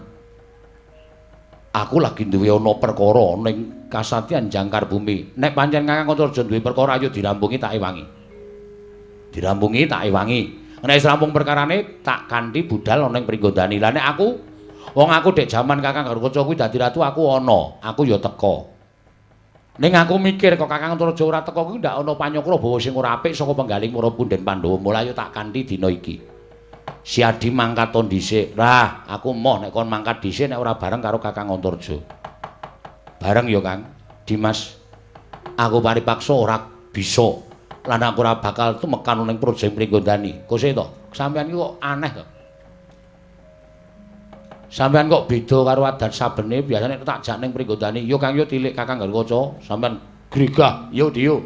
Wis ora ketemu. Tresnamu karo Kakang Garukaca kuwi banget lahir batin. Ning saiki kok bareng kowe tak jak kok. Semune ana bab sing gondeli ana apa? Saiki jujur wae. Kakang Antarja jujur karo aku. Ora saperlu wedi wong aku ora tau to nyentulani rembug Kakang Antarja. Nek ana rembug sing wigati mesti tak sengkuyung. Eneng apa? Ora ana apa-apa Dimas, aja goro. Kowe nek garo karo aku padha karo kowe ngapusi karo awakmu dhewe. Aku ki ora ngel digoroi. Ya wis gawe wis ki bloko, ana apa? Mbangane aku sing bedhek lho. Ning aku sing bedhek malah sampean kewirangan. Ning lu saiki sampean ngomong wae prasaja karo aku. Kok semune Kakang Antarja tak jak ning Pringgondani tak derek ning Pringgondani kok awel atimu ki mergane apa? Dimas. Saiki aku tak takon karo kowe. Putra Kyai Jodipati ki eneng pira?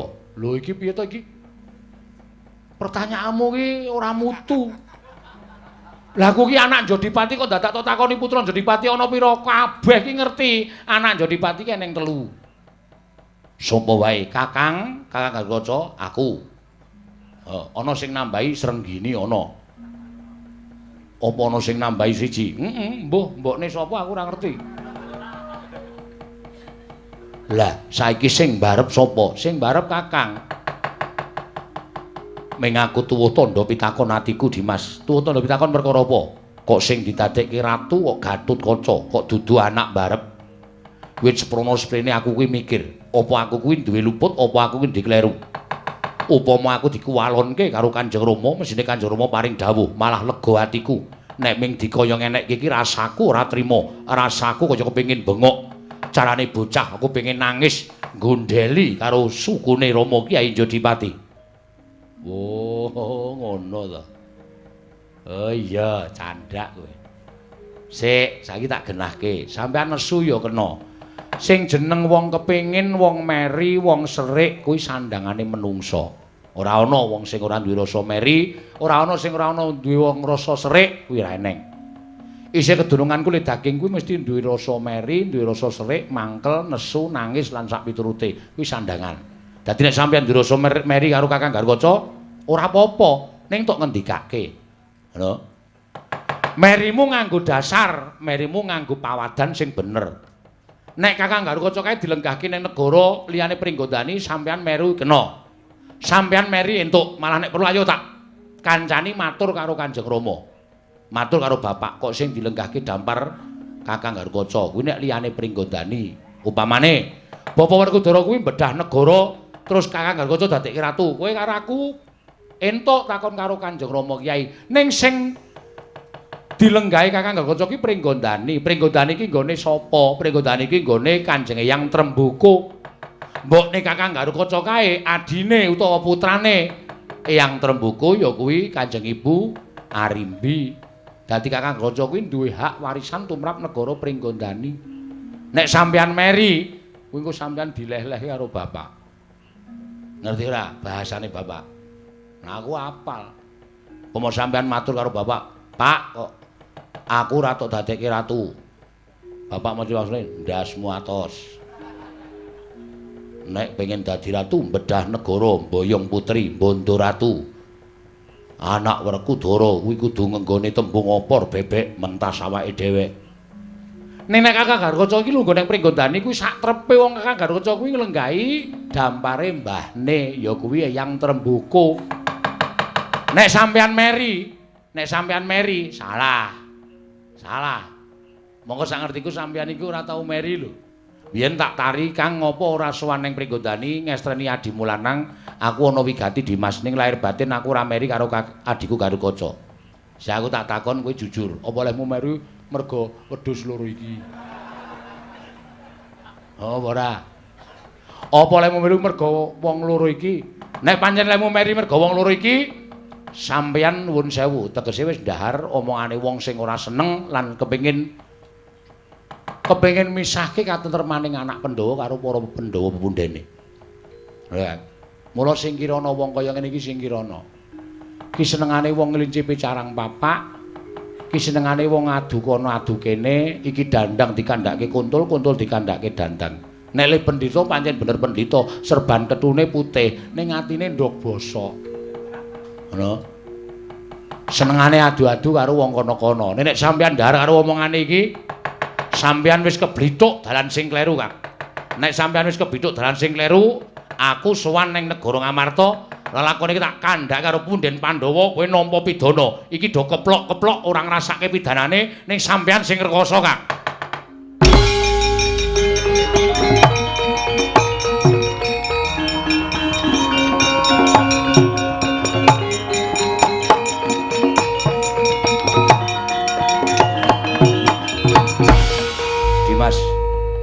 Wis pancen tak ajangi jembar. Niatku wis gambuh kalawan tekadku.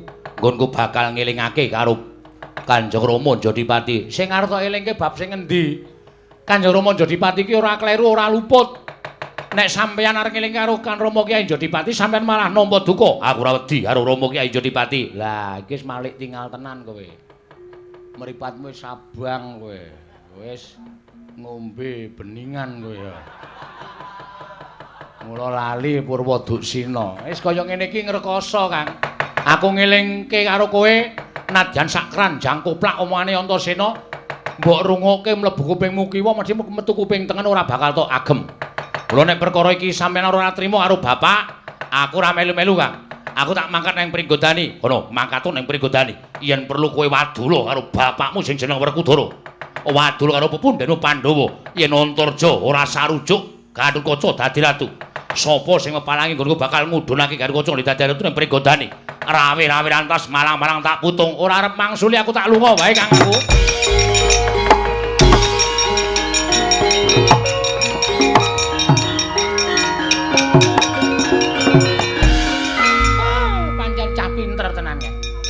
Ora iso basa, ora iso ndodok. Ndugal kewarisan kok pintere ora jamak. Kok ngerti nggih, Dik, kula kalih sampeyan teng mriki ngojo-ojoki. Ha nggih ngerti mawon, malah kula kok terus tratapan. Kok tratapan? Antasena niku wong ora tau goro. Nek nganti nika mengke tekan Jodipati napa tekan negara Ngamarta, wadul karo Pandhawa. Aku arep nganti Kakang Antarja sowan mrene ning ora gelem malah Kakang Antarja sajake arep balila karo negara Ngamarta. Didangu karo Werkudara. Sebabe apa? Neng kono ana Durna ana Sengkuni. Monggo teng riku pepak ana Sencaki, ana sapa-sapa, ana Panakawan. Ngerti nek teng mriki enten kula kalih sampean, Panakawan do brubut goleki kula karo sampean. Bagong nggawa pacul, Gareng nggawa sekop. Ajeng do gawe jugangan apa? Mboten goleki sampean niku ajeng dipacul sirah sampean. Oh, lole. Ger, anakku pacul. Oh. Anu Antarja. Wonten dawuh yan. Oh, iki Antarsena nek ora tok oyak. Ora tok bondo, ora tok krincung sikilke wadul ana negara Ngamarta. Sing cilaka Eyangmu Sukalima. Antasena, mandheg adhiku dah bagus.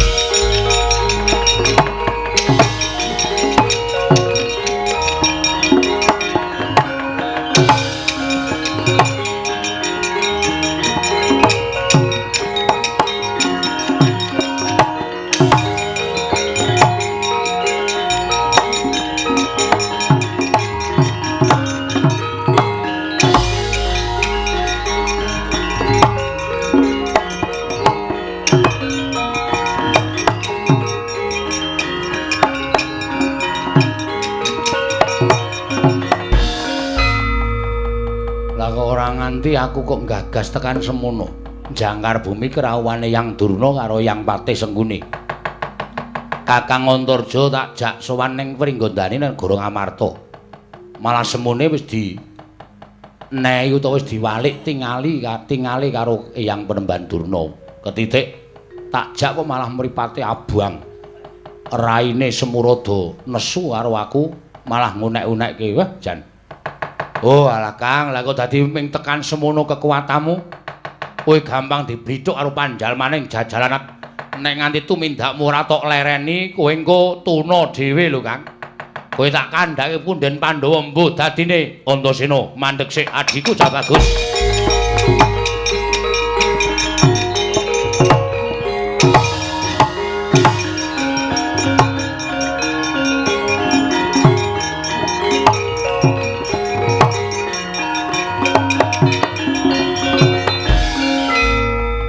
Syukur Kang, nek Kakang Antarja nusul karo aku, mbok menawa tegese Kakang Antarja kuwi wis eling yen to apa kang dadi niati Antasena kuwi bener becik.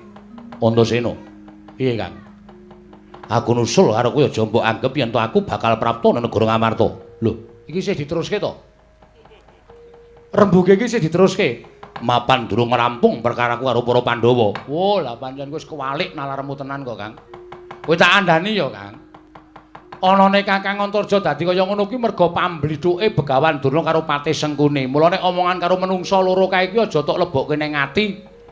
Nek tok lebokke ning ati kowe dadi wong jahat, kowe dadi wong angkara, kowe dadi wong murka, kowe dadi wong candala. Nek wis dadi wong candala, wong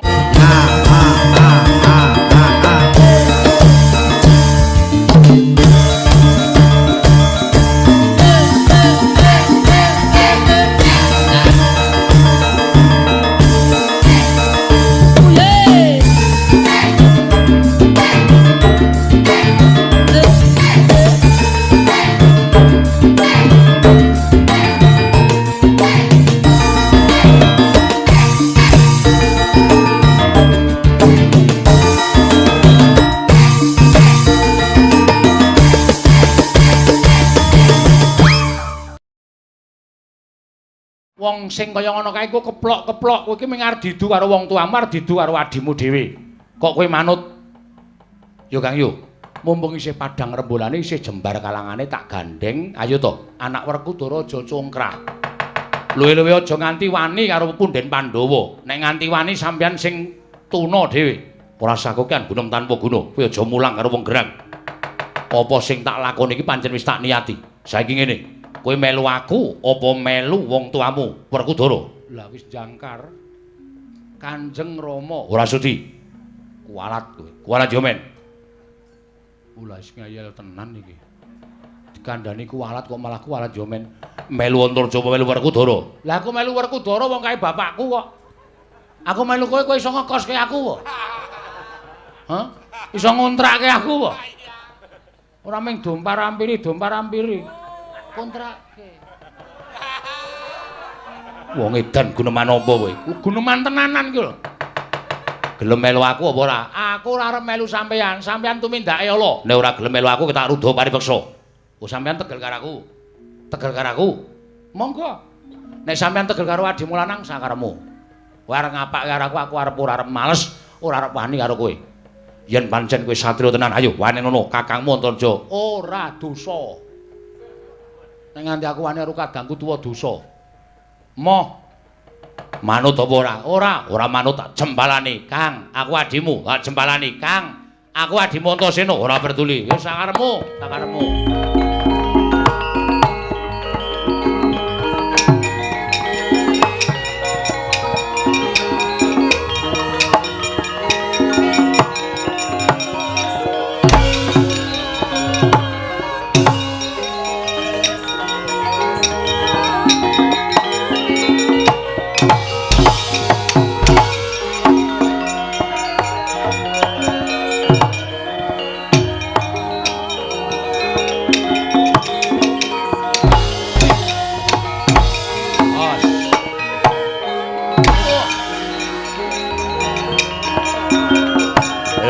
Ngeyel Antasena.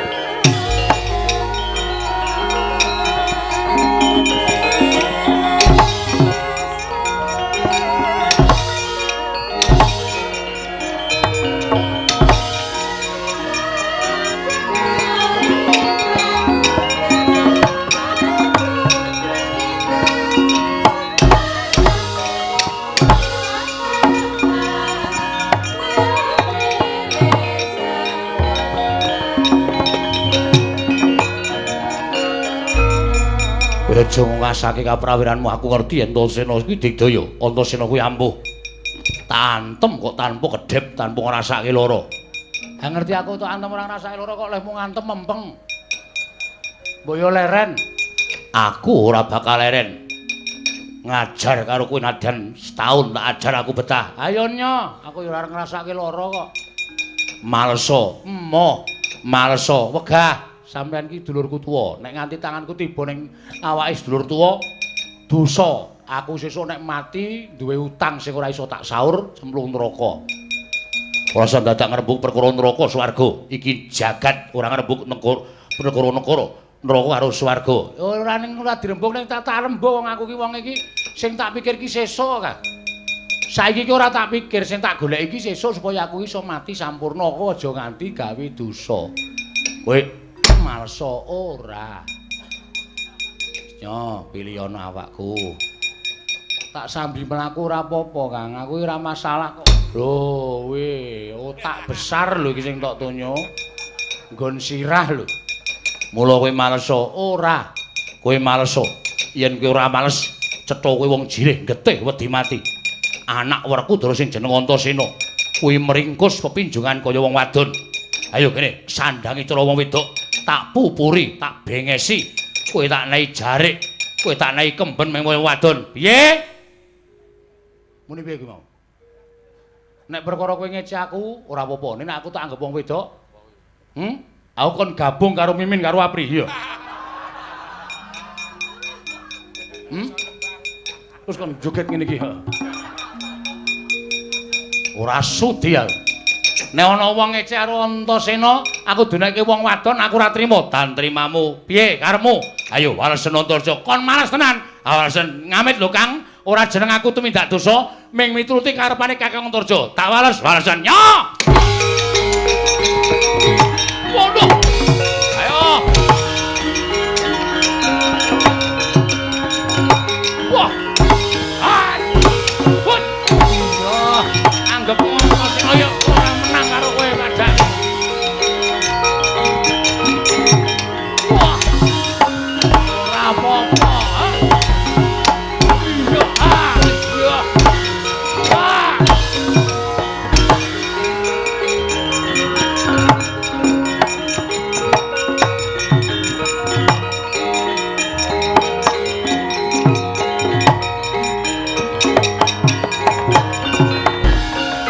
Den Pulasara dening Bambang Antasena. Nalika semanten mundur Sang Antarja, duka yayah sinipik. Pasuryan abrit gergadak kaya kembang Wurawari kalianing jagat gayaning para dewa. Dupi duka yasine pisang Antarja, modot ciunge sak culaning warak. Nggero kaya raseksa. Ayo amuk rekane ati.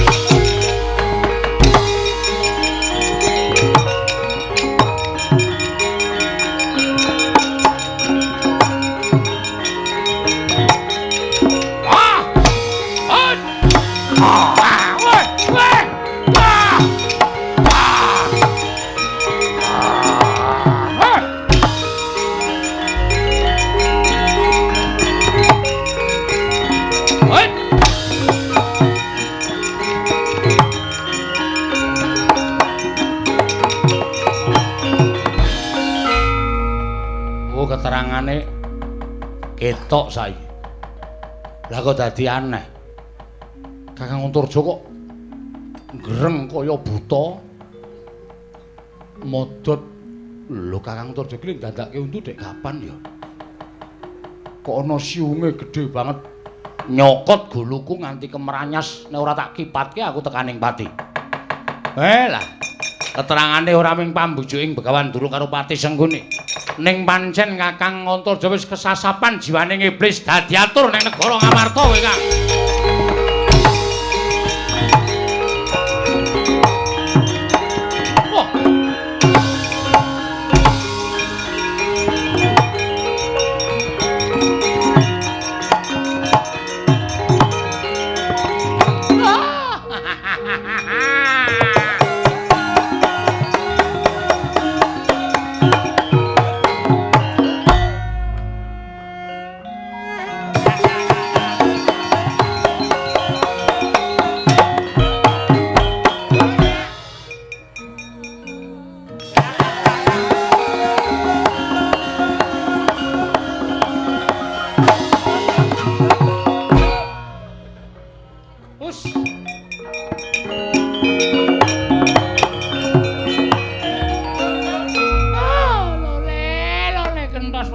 Manyar-manyar duk ning dungkul wana dadi salah stati ana.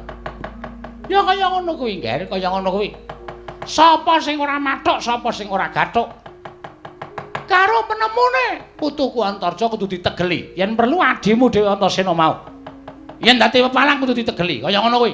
Wong nek arep gayuh marang kamukten, wong ki nek arep gayuh marang derajat pangkat sing luwih dhuwur. Sing luwih diajeni marang sak pepadaning titah kudu mentala karo sanakadang mitra kawruh karo dulure dhewe yen perlu disingkirake yen kira-kira dadi pepalang. Nggih. Kanjeng Hyang Panci mekaten. Ingkang salajengipun kados pundi? Lho, aja mandheg dalan. Aja mandheg dalan. Dioyak Antasena. Nek perlu digoleki menyang didununge si Gatotkaca. Gatotkaca ketemu, rasa dadak ditakoni werna-werna. Pateni. Gatotkaca mati. Kowe rasa perlu mungsuh bapakmu Werkudara. Liripun. Werkudara mesti angles, pepes, bayu kang tapis ora duwe kekuatan. Werkudara mesti sedih atine. Wong sedih kembange mesti lara. Wong lara kembange mati. Bapakmu rasa tok pateni mati dhewe mergo kelangan Gatotkaca. Inggih. Werkudara mati, Puntadewa sedih. Puntadewa sedih, lara mati. Puntadewa mati, Janaka sedih, lara mati. Ora sandadak tumandang karya ming mateni wong siji Gatotkaca, wong tuane kabeh Pandhawa bakal mati alon-alon. Aku mundur alon-alon ngono kuwi. Kaya apal ngono. Rumangsaku. Lho wau sore pun ditangkapi kok Tipati. Nggih. Eyang Durna ingaten kula badhe ngupaya wonten pun kadang kula Gatotkaca miwah Antasena. Yen perlu wong tuwa kula para Pandhawa yen pancen ora remake Antarja tandinge bagus, kudu kaya ngono. Si Irawan mau nek Irawan? Nggih. Sajaipun wonten wingking. Irawan dicak engko tak keri. Dicak Irawan kuwi adimu sing tok tresnani. Nggih. Dikanthi dibujuk Irawan supaya aja nganti gelem nyembah karo para Pandhawa. Yen perlu Irawan diseni supaya dheweke uga ora nrimake marang para Pandhawa. Mergo Janaka ki anake akeh. Janaka kuwi engko didadekke srana Irawan nesu karo wong tuane. Tok kandhane nek Janaka iki wong radil, Abimanyu mesti diwenehi kanugrahan. Ning anak Janaka liyane sapa sing dicedhaki karo Janaka? Ora ana. Janaka ki pancen menungsa ra tatanan-tenan. Mboten sampean kok sapa-sapa mangluputke. Sisan, Dik Patih, sisan. Pun dadi kaya ngeten iki sisan. Nggih. Ming gelem anak-anak ra tau gelem ngopeni. Anggere ana desa ana anak jenenge anake Janaka, anggere ana kutha ana bocah anake Janaka. Rumangsa kula nek dijejerke rupane padha kabeh Dik Patih. Nggih. Nggih, Kakang Prembandina. Kudu disenake. Inggih. Bapak Eyang Durung kula nyuwun pangestu. Sing ati-ati, kula tuwun tindakipun panjenenganipun wayah Mas Antarja. Panjenengan.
Lakoning Kurawa ing ngene patine Sang Abimanyu kena ing citra tandya Sang Satyaki Magut ngambil sanjata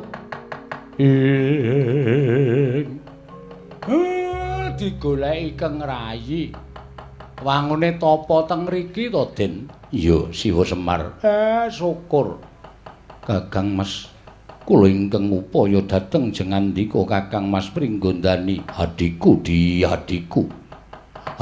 cah bagus Abimanyu nyata si adi pancen dikudratake ora bisa pisah kelawan pun Kakang yektipun Kakang laku tapa si adi ngupaya kelawan pun Kakang kasinggihan mekaten Kakang Mas wah jan dua sejoli ya Tru wah dua sejoli iki piye dua sejoli iki lanang wedok maksude iki nek ngarani sok ngawur. Dua sejoli iki lanang wedok kok dua sejoli. Maksude Ndara Abimanyu kuwi dijodokke karo Ndara Gatotkaca. Maksude le kekadangan iki lho akrab banget. Heeh. Ha wis dhewe-dhewe kok. Ndara Gatotkaca karo Ndara Abimanyu, Ndara Antarja karo Ndara Irawan, Ndara Antasena karo Ndara Wisanggeni wis jodokke dhewe-dhewe. Aku karo Semar ya terus ora.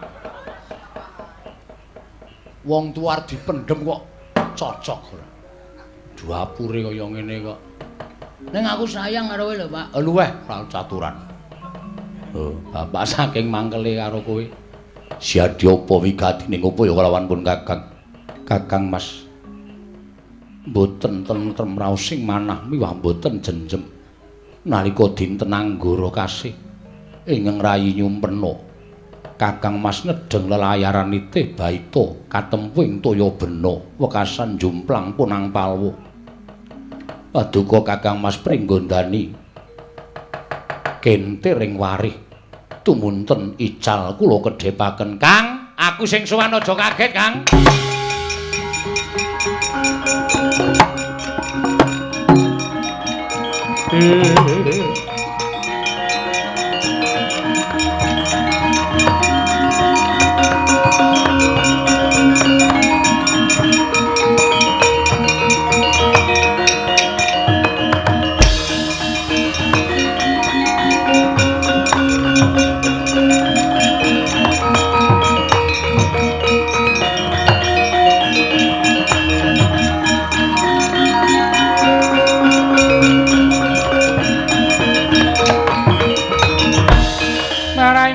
Bang wangaruna kadinetrane nganggo rapo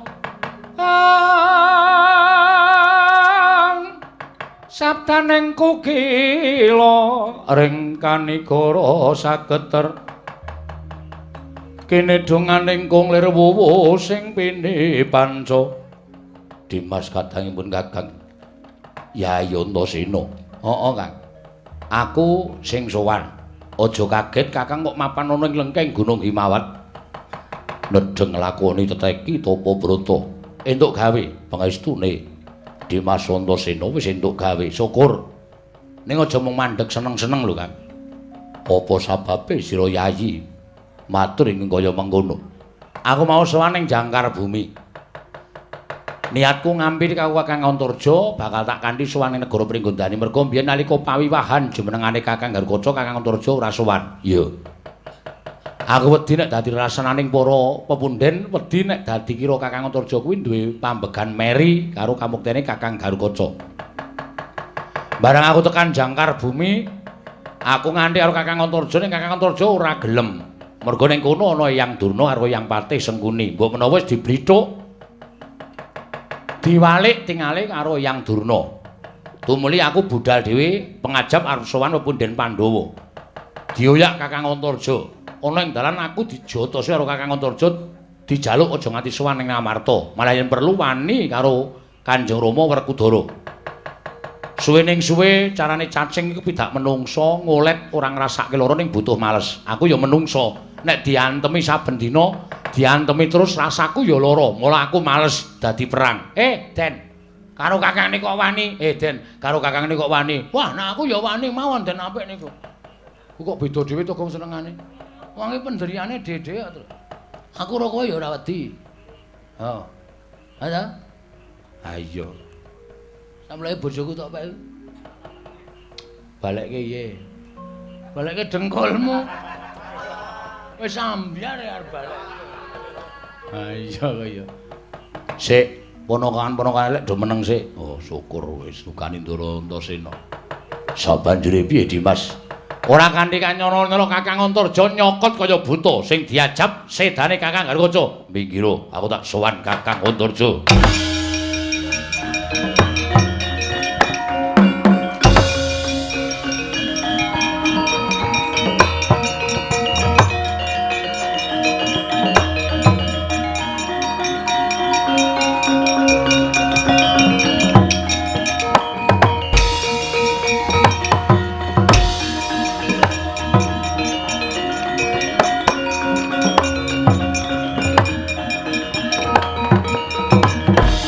Kunjang gansing langit kelap-lapaton lir kincanging risang mawe gandrung bekti kula Mas ora usah ndadakaken gunem sing tanpa guna nggon mung ngaturke bekti karo aku menggo ujar lelamisan mbok abang-abang lambi nggo pantes-pantes menungso kaya kowe ora pantes urip ning alam padang kowe nutupi ketrimane Antarja kowe nutupi mulyane urip Antarja yen ora ana kowe Kanjeng Rama Jodipati mesti bakal njenengake Ratu Antarja lan aku ingkang bakal ginala gala tinresnanan dening Kanjeng Rama Kyai Jodipati. Kamas. Menawi paduka Kamas badhe lenggah dampar Pringgondani monggo kula caosaken tangan kula kekalih. Nanging kula boten gadhah niat nutup-nutupi dhateng ketrinanipun sugengipun Kakang Mas Antarja. Menawi jengandika Kakang Mas rumaosi kados mekaten monggo. Sak mangke kula aturi ngasta bedhama kula aturi nigas janggaripun Gatotkaca kula pejah kinarya ganjel kamuktenipun kadang kula sepuh kula ikhlas lahir batin muni piye muni piye apa sing tok ucapake ku ora kandhas tekaning batin apa sing tok ucapake mau mung ujar lelamisan kowe ming goroh ora ana jamak lumrahe kowe ngiklasake pati uripmu dienggo ganjel muktine Antarja buktine kowe nglangkai dulur tuwa kowe mukti ngawi Banyakrawati mbau dendha ana ing negara Pringgondani kowe nglangkai kadangmu tuwa menungsa kaya kowe ora pantes urip ning alam padang sawise aku iso mateni karo kowe Garukaca aku bakal sowan Kanjeng Rama nek pancen wong tuwa ora kena dikandhani paripaksa aku wani karo Kanjeng Rama Kyai Jodipati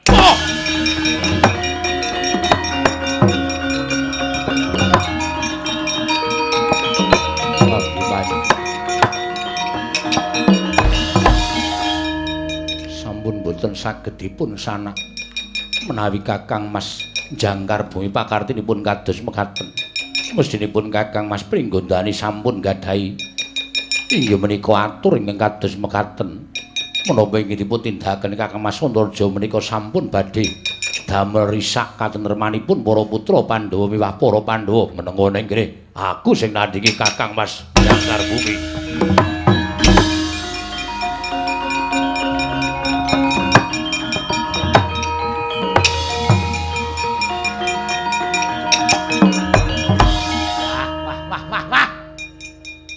Kok dadi gelut padha dulur iki piye, Truk? Waduh. Wah, cilaka iki. Wis jan. Iki nek nanti ditonton wong sing ora seneng karo anak-anak Pandhawa rak do surak do koplok-koplok to. Ya, Reng. Ha iya. Ayo to, Gong. Nek aku ya ora masalah. Yo piye maksudmu piye? Lho, Ndara Garukaca karo Ndara Antarja ki main tanding, sing ngampuh sapa? Selama iki kan belum diketahui. Waduh. Durung dingerteni to. Antarane Antarja karo Garukaca ki ampuh ndi? Lho. Ngono lho. Kowe do bingung apa? Semar kae kowe meneng wae tenang-tenang kok. Pak. Pak. Oh, panjen.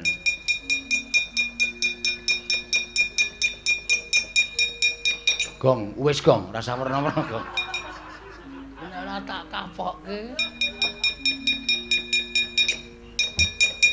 Ayo, Truk, nyuwara Ndara Garukaca, Truk. Muni piye? Kakang Semar, mrene ngono. Sing kaya Ndara Garukaca. Ya, nenek ana dosane tok sangga. Tak sanggane. Siwa Semar. Siwa Badranaya, mrene yo. Wonten, Dak. Es, piye nek kayane rasa dintas men tekanku bubar. Ndak ngisro, aja kok ngeman, tuman wae ora.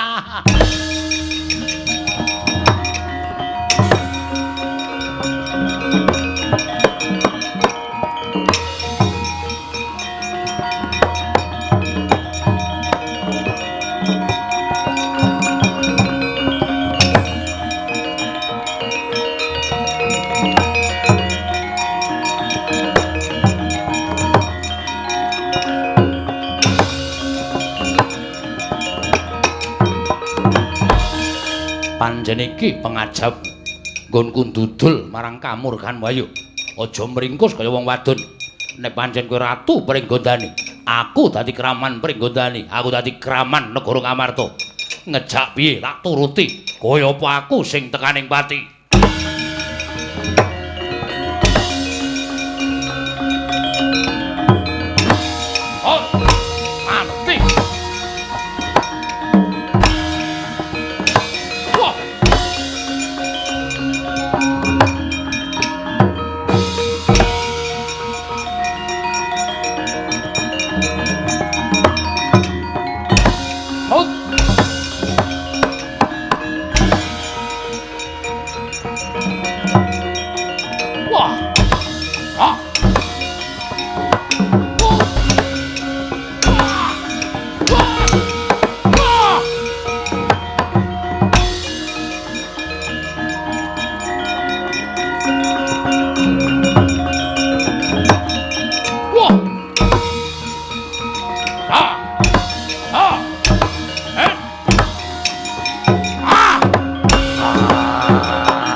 Bener ngendikane ature kadangku Antasena. Lha pripun?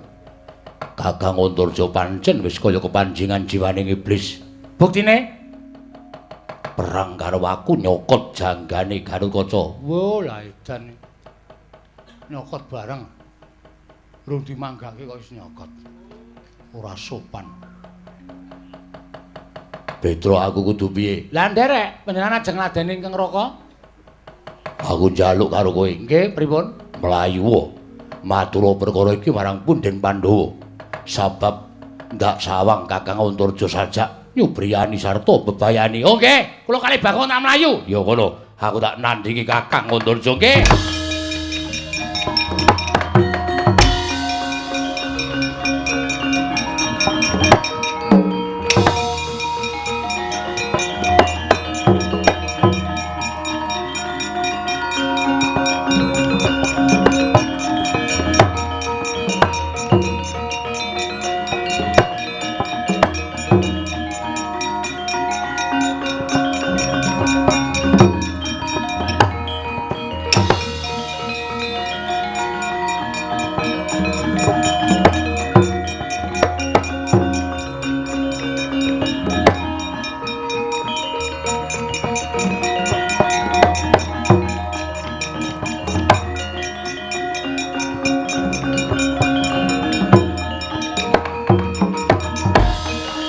Senayeng manglung mentonaken dewi kramanira kang kumidrane ngasta Werkudara. Iye. Arjuna lunten maring adhawu. Wiwit Nyai Puntadewa nyaritakake nalika panjenengane nglakoni pasumpenan. Iya. Wis sesasi anakmu nggone madeg Nalindra minangka dadi Nalindra Pringgondani. Iya. Nadyan akeh padha duwe rasanan yen to kuwi dadi akal ukile Pandhawa nggone bakal mlengket marang negara Pringgondani.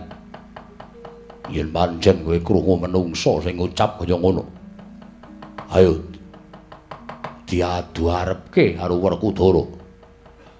Ndak kono nonton marang lampi atine Bratasena. Ora duwe niat aku bakal milik negara Pringgondani. Lan nalika jumenengane si Gatotkaca malah aku matur karo Matswapati kakekku yen to aku ora melu-melu perkara iki perkarane Harimbi sing duwe niat jumenengake Gatotkaca dadi ratu Harimbi dudu aku ora duwe niat anakku dadi ratu dadi satriya sing nyekeli marang kasatriyane dadi satriya sing netepi marang kewajiban kasatriyan wis gawe bungah wong tuwa. Iya nanging ana tetembungan sak dawa dawaning lurung isih dawa gurung tegese kabar sing sumebar mau akeh sing padha percaya pancen kuwi dadi niating para Pandhawa nggone bakal ngreh negara Pringgondani. Kanan kang kaya mengkono mau ndadekake Gatotkaca tumulingling lunga saka negara Pringgondani mbuh menyang endi papan dununge. Malah sing tak luputke Gatotkaca. Lho, kok Gatotkaca mbok luputke? Ing atase ratu mung krungu kabar kaya ngono minggat tegese ratu sing kurang tanggung jawab yen pancen bener apa ucaping para kawula piye carane para kawula padha percaya yen to kabeh mau dudu niat ala para Pandhawa ngene bakal ngreh negara ing Pringgondani. Nanging nyatane Gatotkaca ora ana. Goleki bocahe ora tanggung jawab tak deploke ndase. Kula nuwun sewu kula ingkang sowan sinuwun.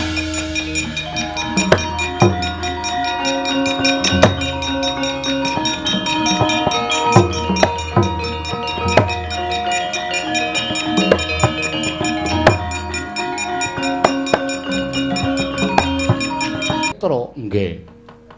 Eneng apa, Petro? Aduh, setan ambegan yen. Aduh, banget lek kula mlayu. Dikane enten sing digayuh lan sak mangke pun kasembadan gegayuhanipun Ndara Gatotkaca. Mboten kanthi kanyana-nyana rawuhe Ndara Antasena. Ndara Antasena ngendikake nek napa niku? Ndara Antasena menika ngendika menawi nembe kemawon sowan dhateng negari kasatriyaning Jangkar Bumi. Iya. Wigantosipun menapa dene Ndara Antasena menika rawuh wonten Jangkar Bumi menika mergi kepengin nganthi Ndara Antarja menika nggenahke perkara dek nalika Ndara Gatotkaca wis dadi dukuh wonten ing Pringgondani ya. Ndara Antarja mboten rawuh. Lah niku Ndara Antasena niku kuwatir aja nganti Pancakrabawa ing ora-ora tumrape kula Pandhawa lan Ndara Antarja. Ndara Antasena nganti Ndara Antarja sowan wonten ing gane Pringgondani ning dumadakan Ndara Antarja mboten purun. Amargi wonten witu lenggah Bagandra Pati Sengkuni. Ndara Antarja dadi Sulaya ayo Ndara Antasena. Rang. Apa? Rang. Apa kuwi perang? Larak sing cetha ngono. Matur kok disaruk-saruk, Rang. Dumadaan perange niku muni Antaséna perange Ndarantarja. Ndarantarja jebul Ndarantarja ngetoke. Syung. Apa? Syung. Syung apa? Syung. Untu lincip. Tarim. Taring kok tarim. Taring. Ngetoke taring. Ndarantasena dicokot. Lah Ndarantasena mlayu. Mlayu menyang endi? Mlayu wonten supermarket. Ula bali anggere matur karo ngantuk. Nyedhaki lak pecah ndase. Petro dalem ngantuk to? Mboten. Oh. Lho. Tetep semangat. Lah iya, Antaséna dicokot sapa? Lho, cokot sapa? Sing muni dicokot sapa? Lho, kowe mau matur Antaséna ki dicokot sapa? Cokot sapa, Gong? Kana turu sik wae kana. Kowe iki nyuwani wektu kok. Kowe wae sing matur. Wis omong kok lali ora. Matur Ndara Prabu Kresna. Iya, Bagong. Niwau kula ketemu kali Ndara Garukaca. Lek ketemu nendi? Teng prapatan. Anu pundi Gunung Himawat. Wase rembug Ndara Antaséna wae tekan Ndara Antaséna. Iya.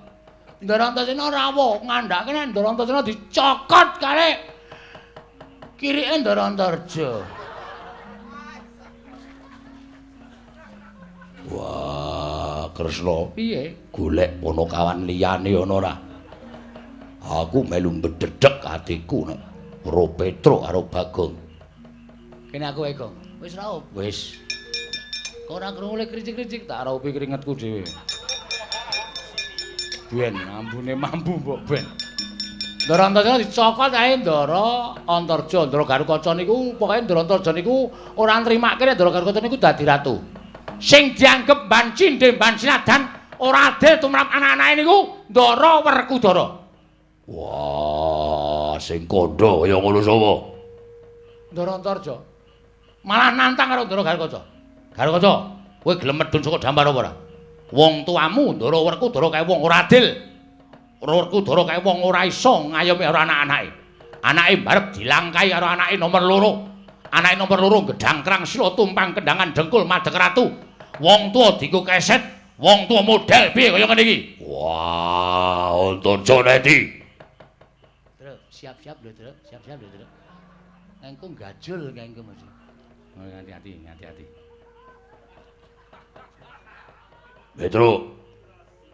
Petro. Nun.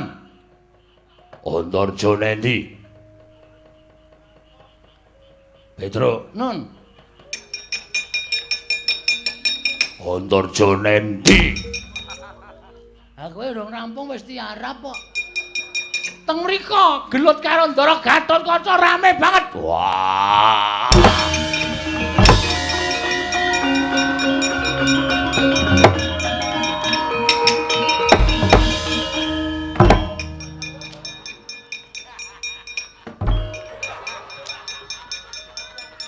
Udes. Wis diewangi, isih do nendhangi. Ana-ana kuwi alure ngono kuwi ra iso diselaki meneh. Kudu ngono kuwi alure ya don sapa? Oh, kono adus iki kono. Ngantuk kok pentas. Bagong kok don. Ayo ya ini mripat kula leran lho. Kono dingane kono diraup sik. Sabunan. Kono disabuni kono. Mun bar sabunan rak terus bergenggeng kowe. Dapur murah. Ayo mangga yo. Yo.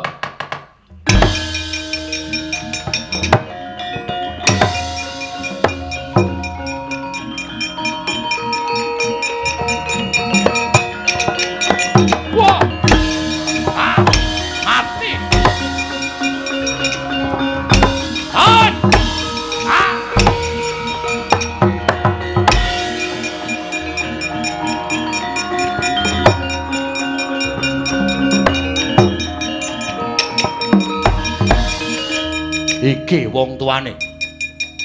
Wong tuwa ora adil. Wong tuwa ora netepi darmaning wong gerang. Wong tuwa ngendi wae iki sing dimuktekke anak mbarep, ora anak nomor loro. Aku anak mbokku alonke. Aku anak ora tau tok anggep yen to kuwi di anak Antarja. Wong tuwa kaya ngono kuwi wajib diajeni, wajib disembah, ora suk dinyembah karo dapurmu.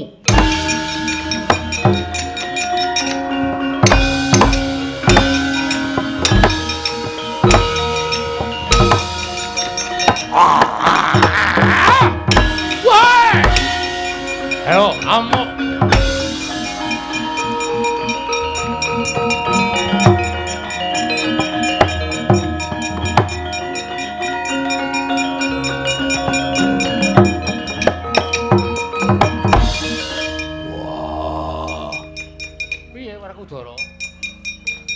Antarja malik tingale. Malik tingale piye? Wah, tak jotos tak tendang. Aneh. Lho, aneh perkara apa? Nyokot karo aku. Kemranyas ning gulu. Wah, mbuh aku ora weruh. Weh, lah ora kena dikandani Ndara Antarja.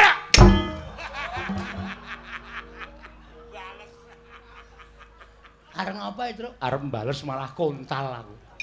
Atos kono. Modar ora. Ngapunten nggih, Den. Malesa ndang. Ngantemu apa nendang. Ora apa-apa. Kula dhewe sing ngabuh, Mas. Sampeyan atose ora jamak. Petro, Nun. Werkudara semingkira. Yo.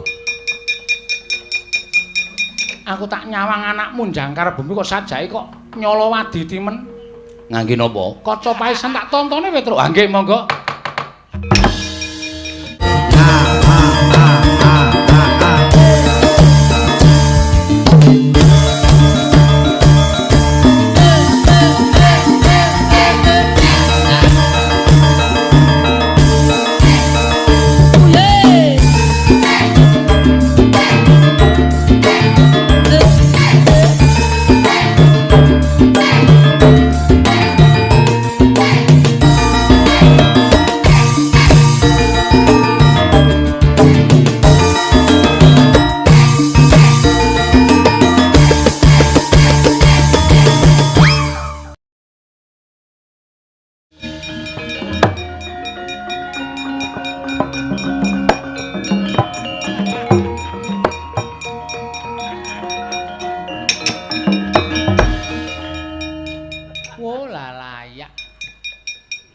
Mula kok iso nyokot.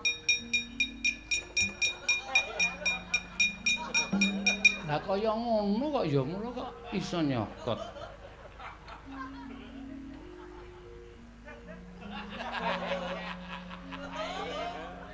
Kowe iki ngapa ta? Pengen melu ndelok. Lah iki mbok ndelok nang epek-epek ku lho. Wo lah. Lengang slupi yo nendi ngono lho. Lah iya aku dhewe ya ora. Aduh. Mboten napa-napa, sekali-sekali ciuman kalih kula. Dengkulmu mlocot ora? Aku tak matek aji pameling Petro nggih, ngrawuhke Anoman.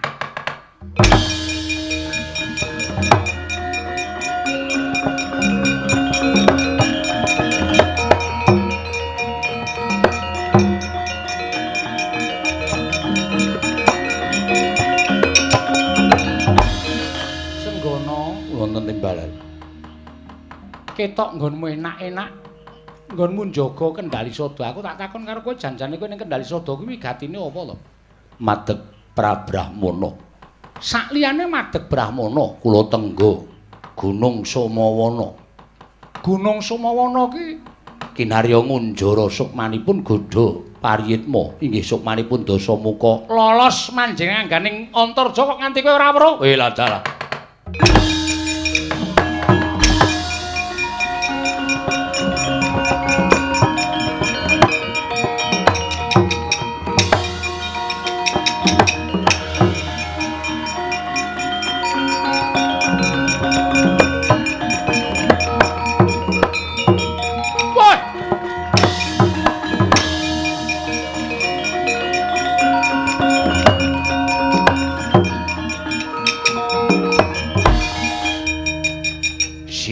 Mayangkara. Nggih, kula suwun kanthi sanget. Sampun ngantos nglepataken dhateng kula. Namung nyatanipun panjenengan sampun kesasapan jiwaning iblis. Kowe arep belanipun Ndawa ayo. Rawi-rawi rantas malah-malah bakal tak putung nyuwun pangapunten nggih. Waduh.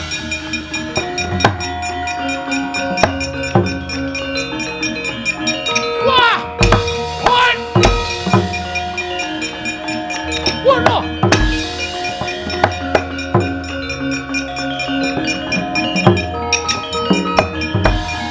Waduh. Siwa Mayangkara. Ayo, nek pancen mentala paten ana Antarja. Ayo sambada. Tak tlikung kaya ngene aja takon dosa. Yen nganti kowe mengko kecekel karo Anoman, tak pantek nganggo Gunung Sumawana ora bakal bisa obah slawe isine. Wah, mati aku Anoman, aku tunggal. Woi! Wah! Wah!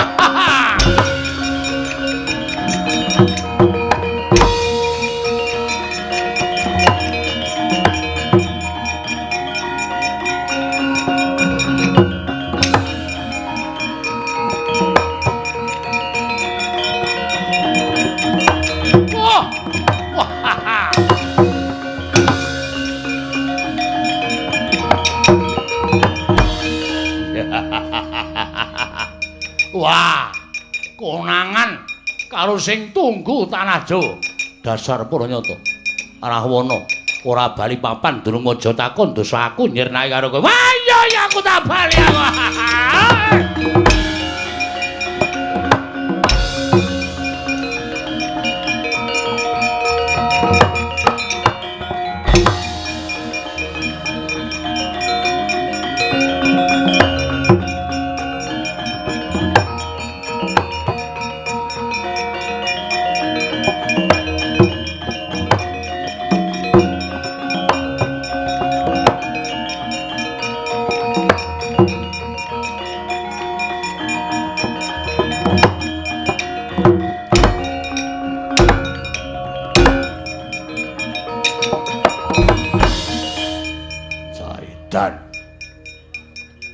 Dapure kaya ngono wani karo wong gerang. Rama Kyai kula nyuwun pangapunten. Kula mboten gadhahi niat wantun kaliyan Rama Kyai lan mboten badhe gadhahi niat sengit dhateng kadang kula pun Gatotkaca. Kowe ora ngerti merga kowe ora tumindak. Sejatine ragamu disilik karo panjalmaning Jajalanet. Ingkang bakal ngedu lawan putra Pandhawa lan bakal ngedu lawan pepundhenmu Pandhawa. Nggih, kula nyuwun pangapunten. Antarja wonten timbalan. Nyuwuna ngapura karo Wadimu Lanang Pringgondani Gatotkaca. Nggih, ngestakaken dawuh. Mengko perkara sing bakal ngrajangi pakartine mendresik karo bapakmu Jodipati. Nggih, ngestakaken dawuh, ngestakaken dawuh.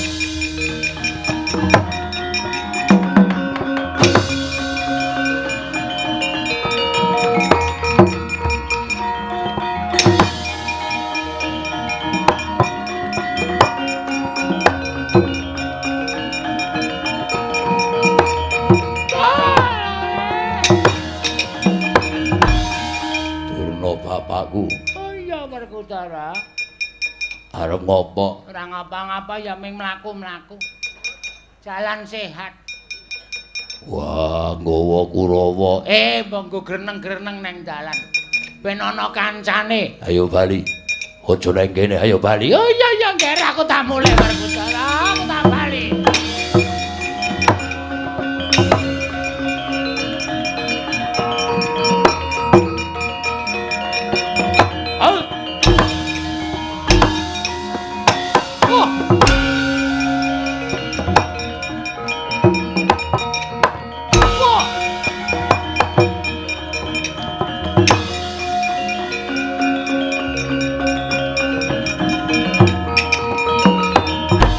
Arsa madangi jagato mungo-mungo sapucaking wukir marebak bangsa mirat keneng soroting surya mega lan gunung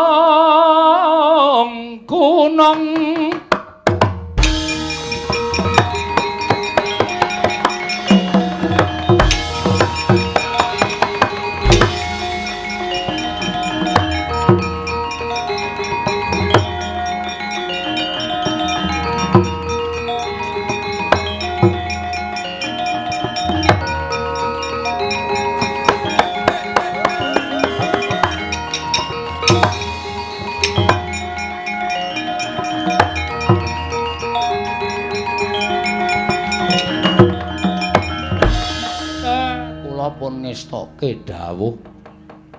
Wiwit purwa madya wusana samendhang boten wonten ingkang karempit.